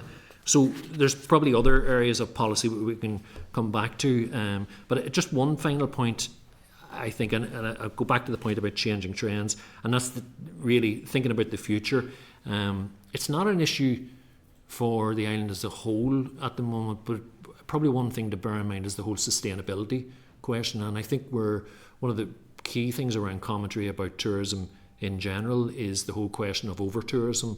I don't think, as I say, it's an issue for us at the moment when you look at the kind of proportions there per capita who visit either north or south, but I suppose there are probably particular key attractions and key areas that are already finding that in terms of capacity, in terms of the pricing and all of those things. So so I suppose planning for the development and the further expansion, our own model would expect to see between sort of 5,000 and 10,000 additional jobs in tourism over the next 10 years. So we're expecting to see additional growth in that sector. And planning for it in a sustainable manner will, I suppose, what we'd want to do with the sector, and probably as policymakers yourselves and thinking about these things, is to see growth but to avoid killing any golden or indeed silver aspiring to be golden geese really there. So there's a key balance there to be drawn, I think, in the whole sustainability piece. So I'll leave it at that and take any questions. Thank you very much. David? Sorry, wrong expecting first off. Sorry. Guys in before, just Hospitality said, or told us that sort of 5.2% of the GDP was on hospitality, and the average was 10, kind of in any other sort of region or area. Is there, where's that growth? Where can we find that growth? Yeah, I mean, in terms of policy measures that can be taken. So we touched on some of them in our opening comments, but there's certainly work that can be done from a marketing perspective and how we market the island of Ireland as a whole. So we have seen very significant growth in tourism over the last 20 plus years, as has the rest of the island. And I think what we should be trying to do is to continue to lever the visitors that are coming to the south, and how do we encourage more of them to come to the north. Marketing is part of that. So and the marketing measures that can be put in place, whether that's themed itineraries or trying to target niche interest groups. There's another significant piece around investment in infrastructure. So there's the need to connect ports and airports with public transport. Tourism's globally a very competitive business, so we need to ensure that we have high value tourist visitor attractions. There has been significant investment in the past around the tourism signature projects and those strategies, and they've been very successful in growing numbers in the past. But it doesn't stop there. There has to be a continued development, and this isn't just on the public sector or government side. There has to be investment in the tourism infrastructure on the private sector side as well. And then I think that in terms of how do we bring more people? So Northern Ireland slightly underperforms. Most international visitors, for example, when they come to the island, they land in Dublin. And so therefore they're going to stay in the Greater Dublin area. But the southwest of the island do very well, the west of the island do very well, and there's probably a smaller proportion than would otherwise be the case than you would think coming up north. So what's stopping that? Now the border issue is generally seen, and I think it came through from the consultation, the border issue is more of a perception in the eyes of international visitors than a reality. However, the ETA, the electronic travel authorization, has the potential to develop that or create that perception. I mean, certainly there were a lot of questions asked, well, how is this actually being enforced? And because it's not really enforced, it shouldn't really be an issue. But if it's something that has to be applied, which it is, if it's something that has to be applied for before you travel, then it may set the international visitor's mind in terms of how they're setting out what they're planning to do, and so they may go to Galway or to Cork rather than head up north. So there are some of those tasks or measures that can be done to help bridge that gap. And I suppose, to be clear, Chair, and for all committee members, this isn't necessarily a criticism of any of the work that has been done, but we have seen significant growth here. But as I said, there's also been significant growth elsewhere, which has meant that a gap has been maintained. So it's how do we bridge that gap, and how do we go even further? So a couple of things just there with infrastructure, airports, I'll touch on in a minute. Where's that high value tourist? But with the headline kind of today that it looks like Euros aren't going to come here, so we're missing out on a sporting part. Is there any work ever been done on looking at what we're missing out on? And I know there's a bit of it, you touch on it, but on the island, that we don't have those high value sport things because we don't have the facilities here to facilitate them, as well as the business community. So is Dublin getting, or the south getting, and mainly Dublin I suppose, getting more percentage, way more of that market? Are we losing? Is that part of this, that we're losing percentage of tourists because we simply don't have facilities to? It's a good question. I mean, in terms of, and that's it probably touches on a whole issue around the capacity, and this is an issue across the island. If you take something like the Euros, I mean, I think that is a critical issue really, in terms of how, when you get tourists onto the island, do you have the capacity then to move them from A to B, but also then to actually retain them when you're in the area. If you kind of think of some of the golf tournaments that have come, we've proven in the north that we've been able to do that. So I think it's a case of, there's a bit of me that kind of believes it's a case of when I say we could do better, part of it is probably a sense of actually believing we can do better in this case. I mean, the 5.2% to the 10% is quite a gap to make up. But I feel there are small things that can be done in terms of, even in terms of some of the infrastructure things, in terms of some of the planning, to allow, more capacity there for people to stay in places. The promotion that Gareth has mentioned around, and that does come down to, I suppose, budget that's provided for both Tourism Ireland bringing tourists onto the island, but then obviously more locally then for Tourism NI to be able to market and promote the place. So there are small things. Going back to the specific question around, there isn't really much. You sometimes get pieces of work that are done in terms of if a golf tournament comes to there, what value might that bring to the local economy? In terms of why they aren't, not as much, but it's interesting in a sense that you had the Rugby World Cup effort made a couple of years ago, which didn't come off, whereas the Euros have now. I think that that's probably proved to be quite a missed opportunity for us in Northern Ireland, that we couldn't bring that. I think anybody who was around Dublin a few weeks ago when I think it was either the Europa League or the Europa Conference League final, would have seen huge numbers of people in and around there, or some of the rugby. Yeah, I think the rugby finals as well. Yeah, large stadia, and I'm talking Aviva, Croke Park, large, have the potential to bring those international level, whether they're sporting events or other entertainment events, large concerts. And we would not have the capacity to bring those international level events here.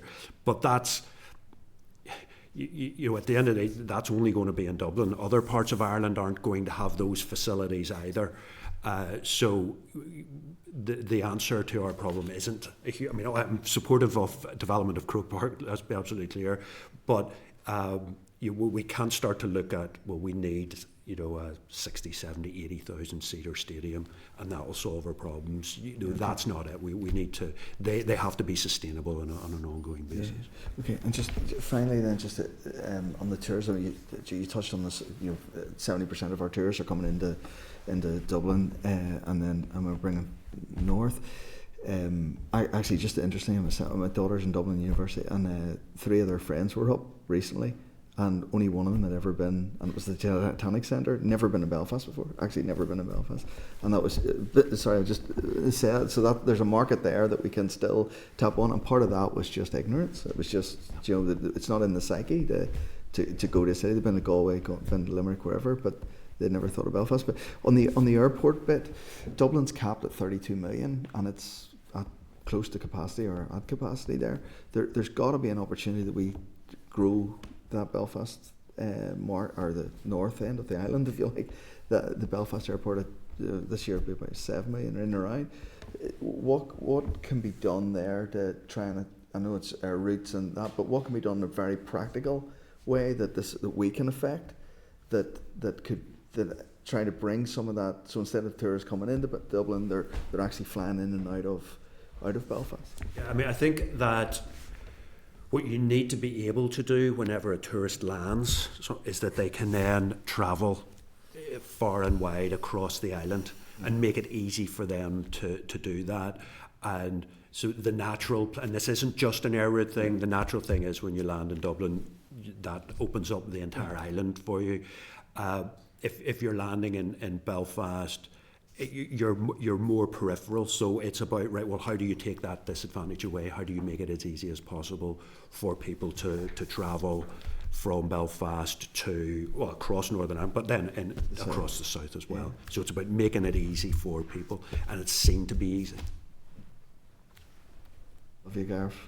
Praising that. Thank you very much. I just wanted to pick up on this sort of Wild Atlantic Way branding. So obviously been hugely beneficial in some parts of the Republic, but some other parts of the Republic that have been included in that, do you think they've felt the benefit? Has there been a equal distribution across that region in terms of the benefit that they've had from that?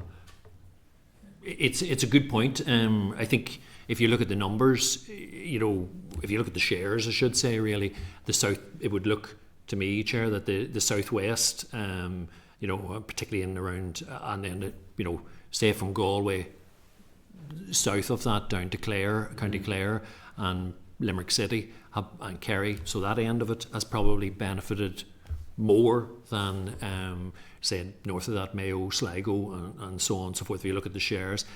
But I think what's interesting about it is that though you would still have more numbers going to sort of Kerry and Galway and so on, is the growth that you've seen in the likes of Mayo and Sligo and Donegal, which have all been very strong on the back of that. And I think one of the interesting things about the Wild Atlantic Way, when you talk to people who are involved in the development of that as a brand, it was intended to spread those numbers up the coast in a northwards direction, and I think it's worked to some degree. I think the other sign that in a sense that spread has gone on, or I think it's probably a good success story, is that if you'd travelled, I'm not sure whether people on the committee would have done that, but let's say you'd travelled in Mayo, the likes of Mayo, Sligo, Roscommon, 20 years ago, you wouldn't see the sort of hotels you see there now. So that's a sign as well that private sector investment has come in behind that.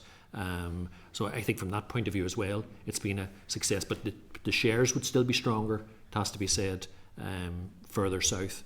You've seen growth to the north, but it probably maybe it's a good model, if you like, for Northern Ireland to follow. And in a sense, you're not expecting to become Kerry and Galway overnight, but you could follow the same trajectory that, say, the northern part of the Wild Atlantic Way has done. Yeah. And it comes down to the regional balance piece and about creating as much activity across all of the island, whether it's north or south or cross-border. And I suppose really there's the infrastructure piece and probably private sector infrastructure here as well, where lesser visited areas perhaps don't have the visitor attractions and entertainment, and they don't build those because people don't go there, and people don't go there because there isn't the accommodation, and there isn't the accommodation because there isn't the visitor attractions. So there's a chicken and egg situation there, which requires then coordination, and then that needs to be linked up with the transport infrastructure piece as well. So it's about having that coordinated plan.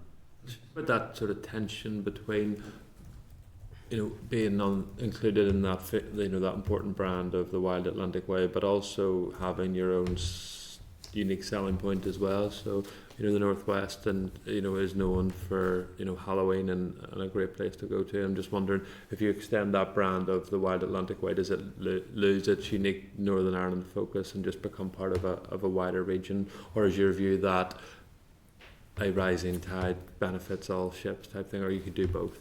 I think you can do my own. Now, this is not scientifically tested.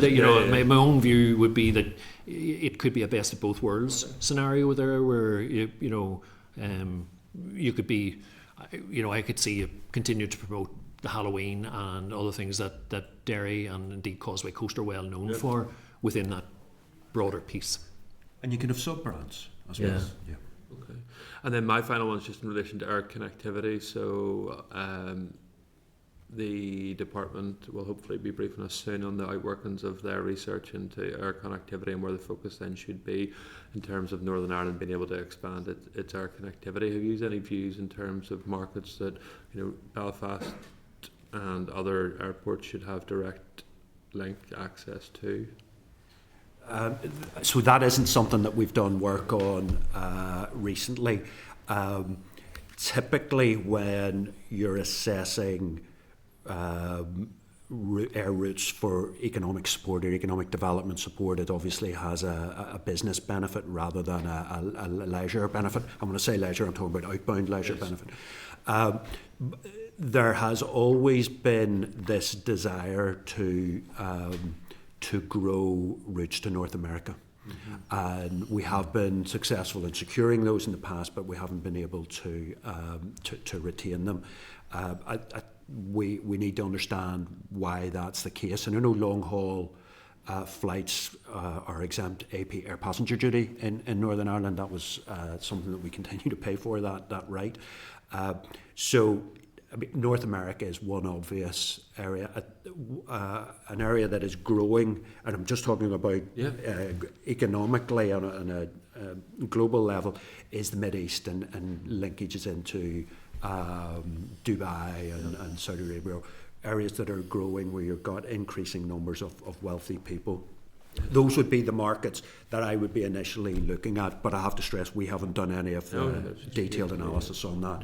And officials, if they come back with something more concrete, then certainly add credence to that. I suppose the only thing I'd add to that, it'd be interesting to see, how the department comes around to sort of align what I suppose was in the tourism, or was the draft tourism strategy, and that was the feeling that there was more to be got out of European markets, France, Germany, so on and so forth, and that could be quite interesting to see. Because in a sense, what you're looking at there is probably the key operators there being those who are already here to some degree, which is EasyJet and Ryanair, who have their hubs in some of those countries, particularly in Germany, but also in France. So being able to see whether you could align in with their schedules, I think, could be quite interesting. I think there's an opportunity there as well within the European market. Philip? Thank you. Thanks very much for your presentation. I just want to kind of talk a bit more about some of the subjects already covered by David and the chair. I mean, David asked a question about what are we losing out, or has there been any assessment of what we're losing out because we don't have maybe the infrastructure or the facilities? Well, in terms of the euros, I can tell them at a conservative estimate, we're losing 100 million to our economy if we don't get casement built and the euros here. So I mean, I think it's important to make the point that would be extremely disappointing to our tourism, hospitality sectors as well as society as a whole. I think Gareth said that we don't get those types of events because we don't have the facilities. Well, if we built casement, we would get those types of events, whether it's concerts, sporting occasions, etc., because we then would be able to compete in some respect with Dublin. So I think it's important to make that point. Just and then a couple of things I was going to ask about the electronic travel authorization. So it's already been mentioned. If I could maybe just ask for a bit of an expansion on the potential impact that it could have in your view, particularly for spontaneous visitors, international visitors coming to maybe Dublin or other parts of the south and deciding on the hoof to come forward but changing their mind because of the ETA. And then secondly, just again expanding on something already talked about, the Wild Atlantic Way. I mean, this is something I've raised on numerous occasions, as recently as yesterday in the Assembly. I mean, I agree to a degree with the chair's remarks, but I mean that the commentary about some areas doing better than others could easily be made about the Causeway Coastal Route. I mean, the debate in the Assembly chamber yesterday was about parts of East Antrim not benefiting as much as maybe other parts of the North Coast along the Causeway Coastal Route. So this is an argument could be made about everything. In my view, the Causeway Coastal Route will still have its own unique selling point, even if incorporated within the Wild Atlantic Way. And I've made the point, everybody knows about the Ring of Kerry. Everybody knows about the Cliffs of Moher. Everybody knows about the other significant, unique selling points within the Wild Atlantic Way. But the problem we have is when people come here to travel the Wild Atlantic Way, they get as far as Derry and they see the signs end, and that's it. So I think the Causeway Coastal Route, the Derry City, the North Coast, and East Antrim, and right round to Belfast would all benefit if included within the Wild Atlantic Way. So again, just a wee bit more of an assessment. And then finally, I think Owen made the point about when he was talking about why we don't get as many visitors. He said something I actually never heard, that the majority of international visitors coming to the north are staying with family. So I mean, is there a particular reason why that's the case, that we don't have people coming for a holiday as opposed to they're coming to visit, and be interested to know where those international visitors are coming from that are staying with family? Thank you. I'll start just with a couple of points there. Just on your infrastructure point as well. A separate point on developing infrastructure is the importance of being seen to be able to get things done.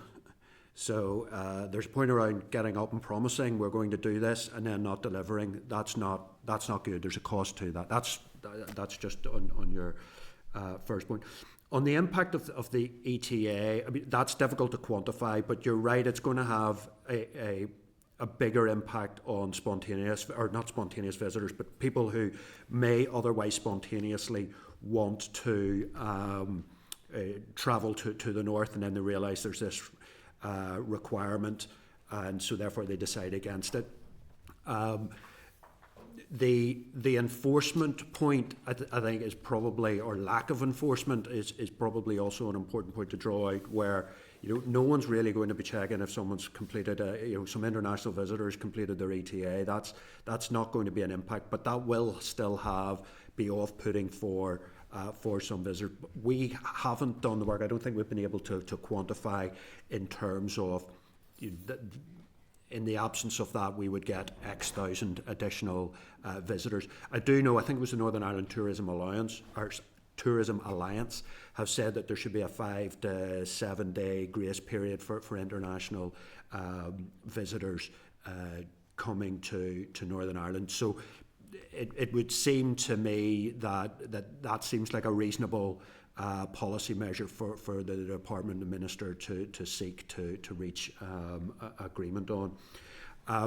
Bringing the Wild Atlantic Way into Northern Ireland, yeah, I agree, and I suppose it goes back to the point where each individual area or county or council area, whatever, will have their own specific unique selling points, and I think that adds to the depth and the richness of the tourism product on offer.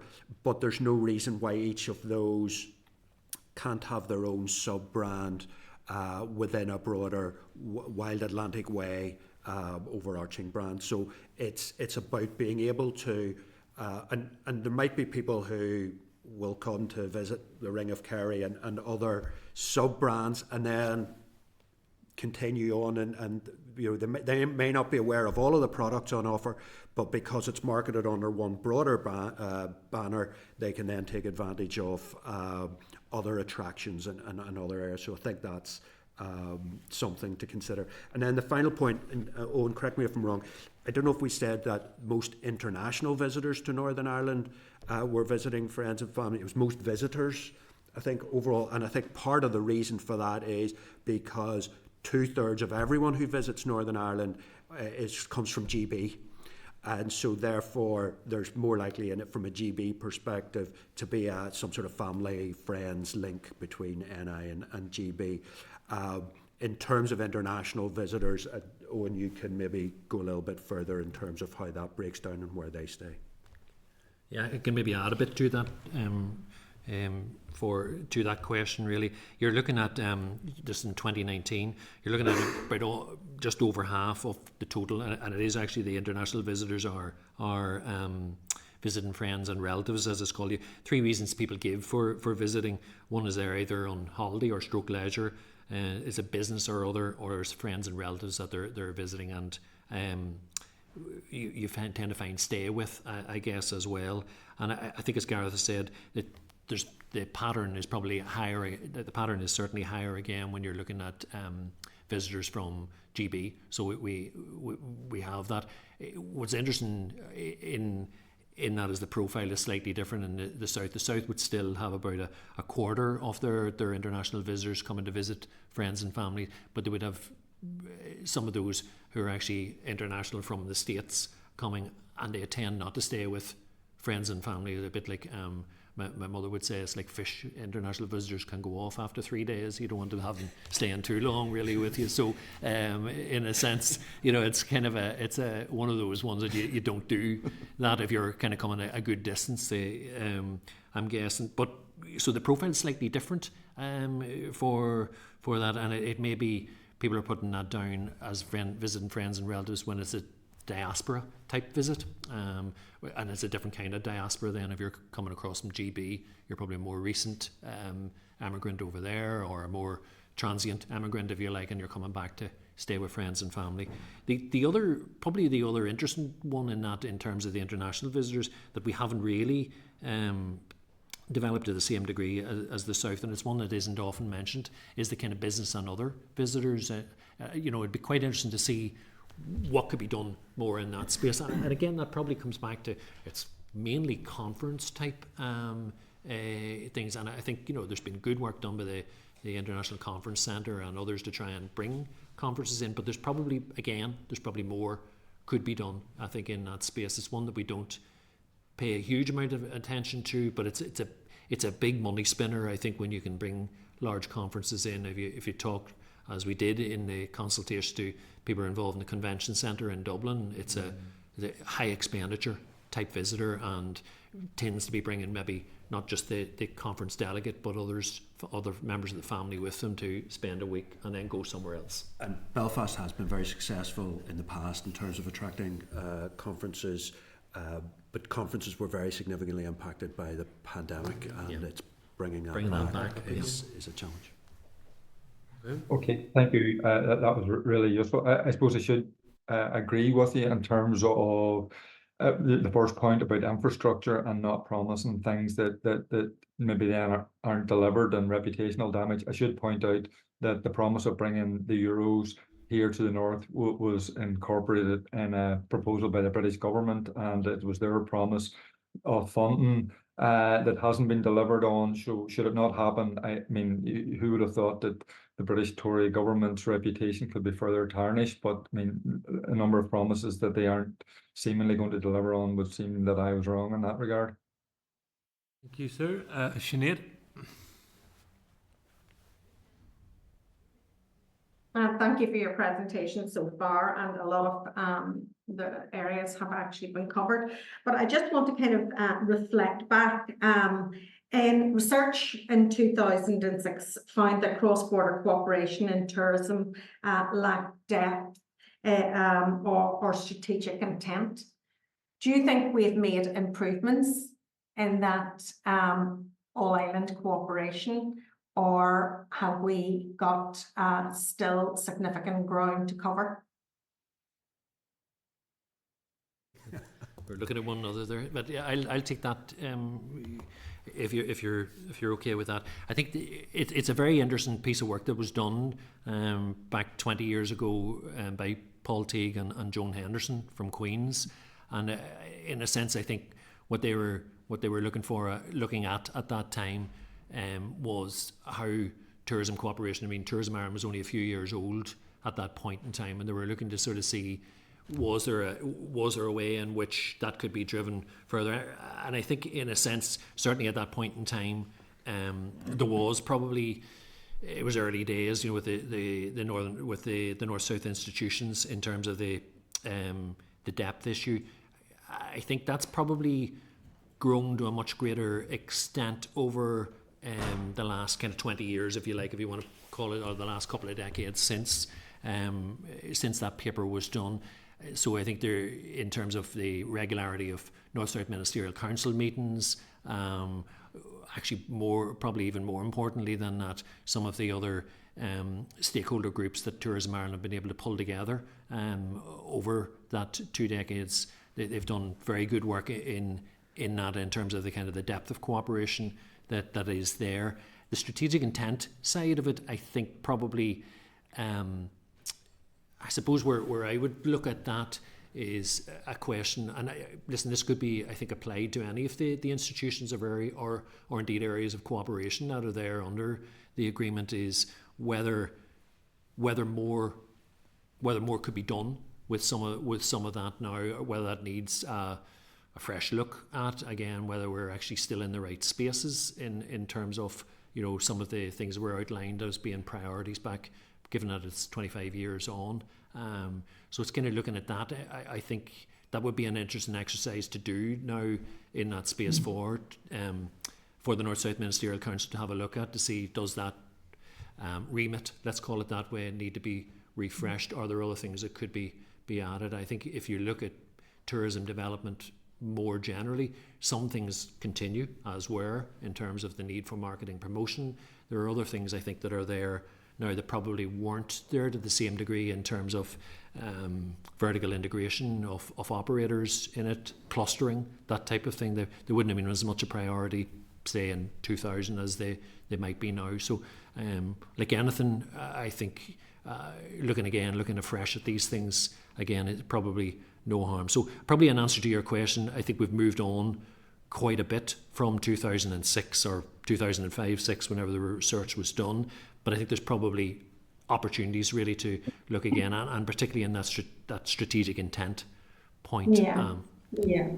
And I ask that knowing that the tourism sector has developed considerably, and our tourism offer in Northern Ireland has made great inroads, and it's one of kind of the good outcomes of the Good Friday Agreement, etc., etc. But I do think it's time to move into a different gear with it, and because of the new concept and the new world that we're living in. And visitors come to Ireland, they don't know whether it's Northern Ireland or it's, they're not aware of the dual jurisdictions, and that they're just coming to Ireland, and how we sell ourselves in that global context is important. And we have still very fractured you know, marketing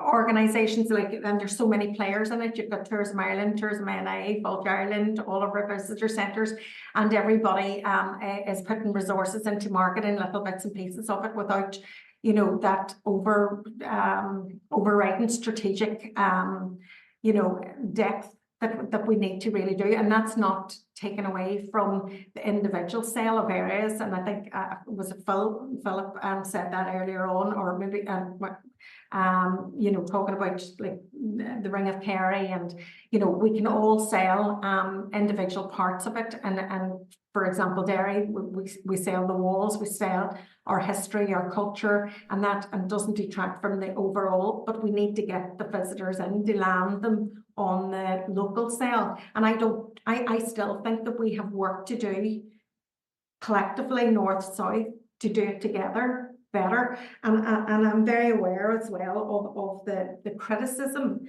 on the draft tourism strategy that was out for consultation in February. There was a lot of criticism from the sector in regarding that consultation, and the department has not published a 10-year action plan based on that strategy. We have a series of actions based around the minister's 4 key areas of focus within his vision. Do you think that that's enough? Do we not need to be more strategic and have a greater degree of ambition going forward, even around, as we're talking about, some of the product, that we need to be able to have something that we can sell globally here, you know, visitor attractions, for example. We don't see that in any kind of long-term plan. Yeah, I suppose one point that I would make, and Owen may want to add to it, obviously we will, and when I say we, I'm talking about us in the room and virtually, we will tend to focus on government and what government can do and government policy. One of the things that came out in the report as well was there's very little all-island strategic consideration given in the private sector. So less than 1% of tourism businesses in Northern Ireland are headquartered in the south. And I'm not sure the numbers in the other direction, but they're probably relatively similar. And so therefore, on the private sector side, you don't have that many people looking at the product, the tourism product, on an all-island basis. And so I think, yeah, there could be greater collaboration on the public sector side, on the government side, but encouraging greater collaboration and clustering amongst private sector providers, I think, is also something that needs to be considered. So, what can government do to help support that? But also, what can the sector do to help itself operate on an all-island basis? Because someone may, you know, land on a hotel webpage or a hotel group webpage, and they're only given X number of options, and they might just all be in the south because that group doesn't have an accommodation offering in the north. So that can drive behaviour as well. So I think that trying to create that greater collaboration and clustering on the private sector side is also an important part of the strategy that should be drawn out.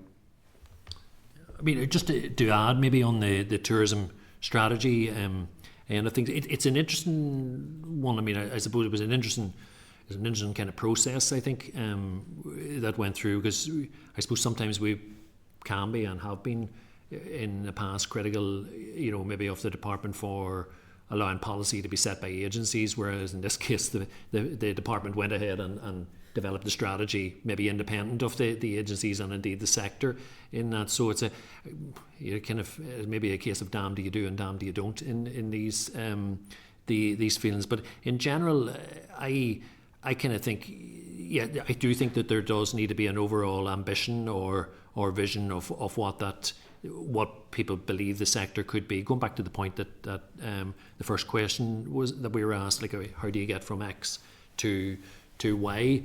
And I actually think one of the secrets in this is I don't tend to see the thing as it being too fractured. I don't tend to view the fact that people are promoting unique things as a kind of fractured picture. I think if you can kind of operate at different if different levels can operate and do their thing and do it well without maybe clashing with one another, then I think that's the key thing. I think, in a sense, and I go back to that point of where Tourism Ireland was when it started, and in a sense where it's got to in terms of, I'm sure they wouldn't thank me for saying this, but in terms of kind of herding cats, if of the operators, of all the operators in the industry, both other agencies, but also operators themselves, they have managed to bring people to the table, and there has been some movement, I think, in terms of operating, trying to see the island as a whole in that sort of strategic manner. So I think if you can have that and then allow the different promotional bodies to do their thing at a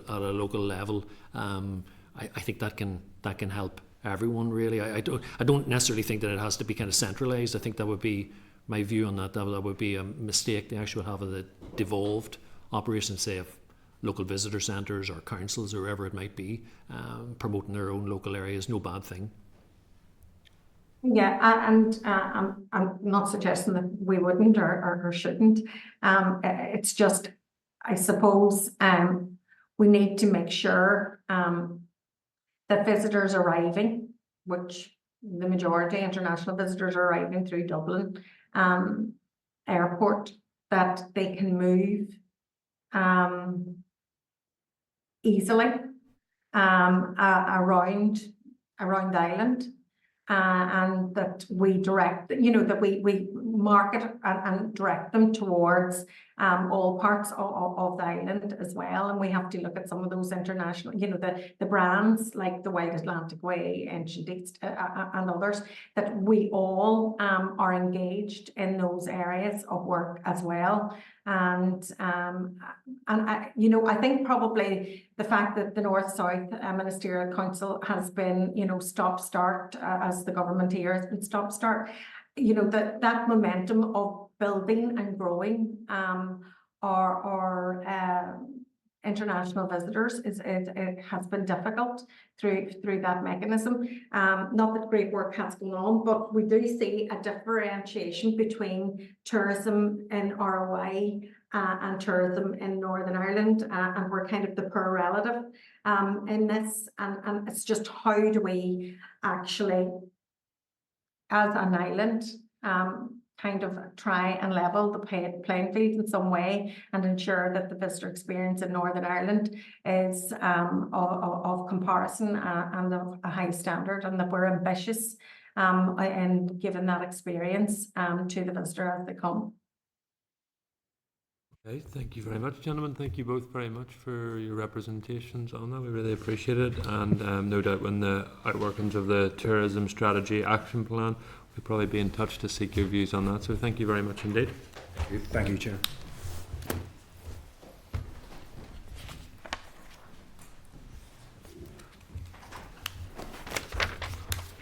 Okay, moving on to the next one.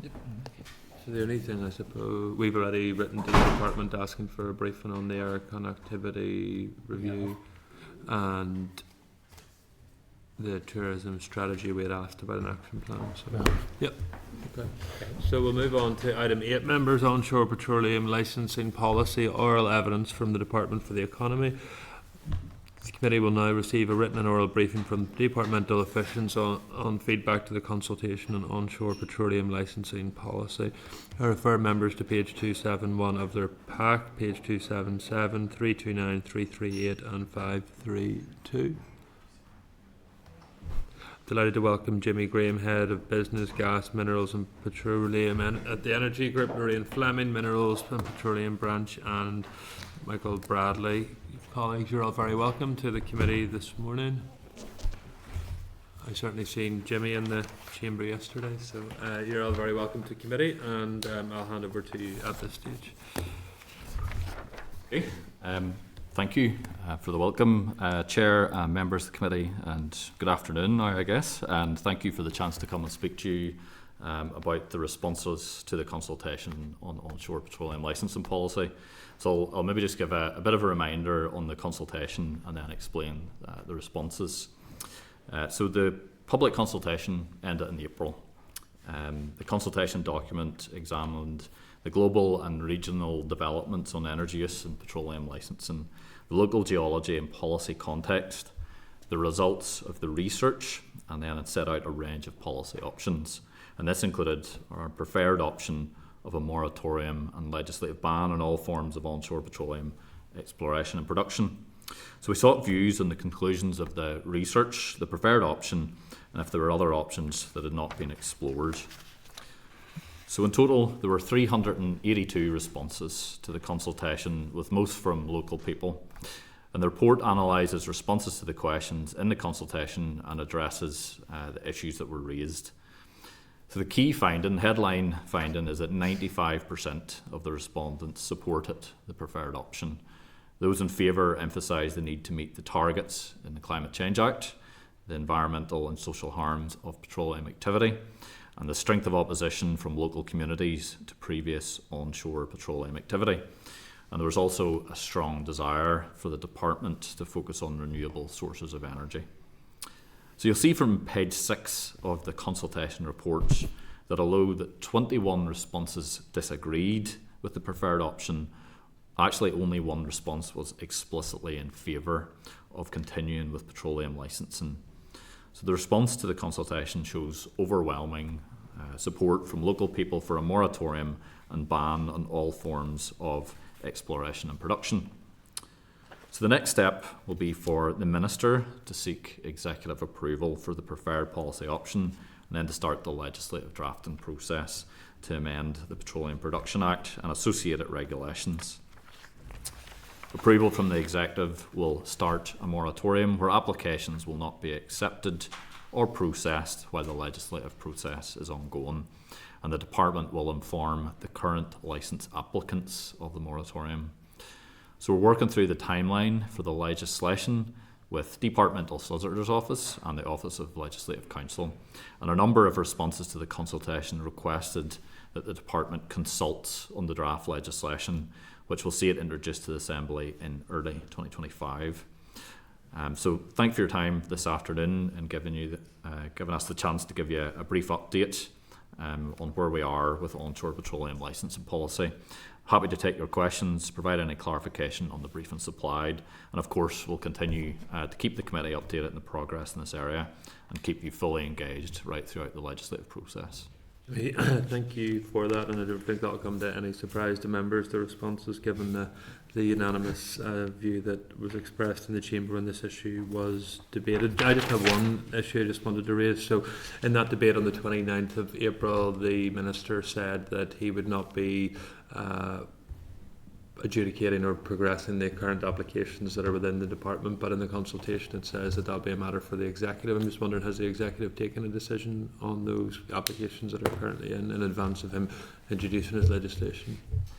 So once we go through the process now with the Executive and they agree the moratorium, then we will inform the applicants.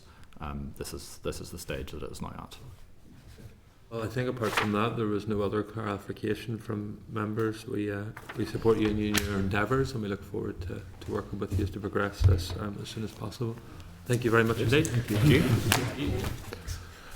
Okay, members, then move to item 9, delegated legislation, the insolvency order. I wish to refer members to page 579 of your packs and advise members that the Department has laid in draft Statutory Rule 2024-0000, the Insolvency Monetary Limits Amendment Order Northern Ireland 2024. The rule is subject to draft affirmative procedure and will come into operation when affirmed by the Assembly. This rule deals with debt relief orders. It will increase the prescribed amount of debtors' overall indebtedness from 20k to 50k, their monthly surplus income from £50 to £75, and the total value of property a debtor can own from £1,000 to £2,000. All these changes are in line with new limits in other parts of the United Kingdom, England and Wales. The rule does not deal with the value of a car a debtor can own or the £90 application fee for access to the debt relief scheme, and these will likely require other legislation. The committee considered a related SL1 for the prescribed amount on the 22nd of May 2024 and was content with the policy proposal. The department has recently clarified that the lead rule did not deviate from the original proposal. Members have any questions on this one? Can I just ask the clerk if we could write to the department in relation to the £90 application fee when that legislation is likely to come forward? Because I know it was something that when we received oral evidence, it was something that the committee were keen to see abolished. Yes, Chair. That's agreed. Is that agreed? Yeah. Yep.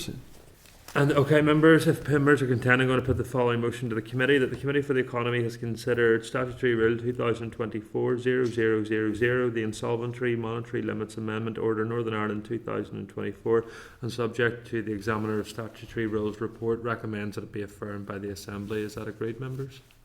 Agreed in the room and agreed online. Thank you. Raised briefing, members. There are two on further data reporting on Northern Ireland trading figures and those of other United Kingdom regions, and apprenticeship frameworks for support in Northern Ireland and other jurisdictions. Are members content to note both briefings? Great. Thank you. Item 11 then, correspondence, members, starting at page 640, where a summary index has been provided. If members are content to dispose of these correspondence in line with suggestions in the index, barring those marked with an asterisk, which I will take individually. So members are content with that approach. We'll start with item 2. Members are asked to consider a summary of the consultation responses on proposals to introduce miscarriage leave and pay rights to workers and employees who have experienced a miscarriage up to the end of the 23rd week of pregnancy, with a notice period of 1 week if the leave is taken 8 weeks or more after the bereavement. Is the committee content to respond to the department indicating that it supports the proposal to extend these employment rights? I assume members are content with that? Yeah. Perfect, thank you. Then item 11 is members are asked to consider departmental correspondence where officials appear to have declined to answer in respect of how departments are working together on childcare. Instead, officials prefer to give individual departmental responses. Members must draw their own conclusions as to what this response indicates in respect of the nature of interdepartmental cooperation, particularly on this important issue. Is the committee content to write to the Education and Economy Ministers asking them how they will encourage departments to work together and coordinate the delivery of the childcare strategy? Yeah. Thank you. Then item 14, members are asked to note response from the utility regulator on the cap and floor mechanism and transmission investments request for the creation of a joint NIGB forum to discuss intra-UK electricity interconnection. The utility regulator indicates that these are policy matters for the Department for the Economy. A copy is included of the utility regulator's consultation document on the proposed Northern Ireland Scotland interconnector. Is the committee content to write the department seeking a briefing on the outcome of the recent consultation on smart metering and grid flexibility, including interconnection? Yeah. Thank you. Item 15, members are asked to consider an invitation to Phoenix Energy event in Castlegill Park on the afternoon of Wednesday the 19th on hybrid heating systems. I suppose given the pressures on members' times that might not be possible at this stage, but are members content at a future stage that we try to make arrangements to do that? Okay, thank you. Item 16, members are asked to note correspondence forwarded by the Committee for Education in respect of limited job opportunities outside of Belfast for physician associates. Content to note that? Yeah. Yep, thank you. And then item 18, members are asked to consider a request to brief from the Forum on Better Homes Northern Ireland on decarbonisation of homes and related skills development. Is the committee keen that we do that after the summer recess? Yep. Agreed online, perfect. Okay, that then brings us to the end of our correspondence. We then move to item 12, forward work plan. I refer members to the draft forward work plan at page 953 and invite Peter to talk to this one. Members, next week we've got Dr. Lisa Wilson talking about good jobs. There had also been a planned oral briefing from the department on the consultation on technologies and clusters. Now they've sent me the briefing paper and there actually is very little in it. But what they're telling me is there are going to be these technology cluster action plans, which aren't quite ready yet. So is the committee content to defer this briefing? It will be after summer recess, and then hear about those technology cluster action plans rather than just the feedback from the consultation, because it doesn't say much. Members are happy to do that, Chair? Agreed. Also then, members, just briefly, we'll talk about this in September, but based on what the department has been saying about its legislative programme, it would appear it is as follows. There's a financial provisions bill which will be brought forward by the Department of Finance. The Department for Economy has an interest in. That looks like spring 2025. There's a utility regulator bill, the decarbonisation bill. I'm going to guess that, and this is my guess, that the introduction will be about spring 2025 as well. So that's some way away. There's a director disqualification bill, which we heard about was it a week ago, 2 weeks ago? So that's feeling to me like autumn 2025. The RHI bill, I'm guessing, probably autumn 2025 as well. And then the employment bill, which is going to be a big one, I think, January 2026. And then maybe some other energy bills in 2026. So I've raced through that very quickly. We'll talk about this more in September, but it kind of looks like we've got about 6 months to a year or so where there won't be any legislation, and then there'll be a rake of it. So there will be, that's how I could see us spending quite a lot of 2025 and definitely 2026 on doing legislation. So if you want to do other things, we sort of need to do them soon. So there you go. That was it, Chair, just for members' information. Members content with the forward work plan? Yep, thank you. Item 13 then, members, any other business, anything any other member wishes to raise? If not, I will see you all next week, Wednesday 19th of June 2024 at 10 a.m. Thank you very much for your attendance this morning and afternoon. Committee Room 30, Sound.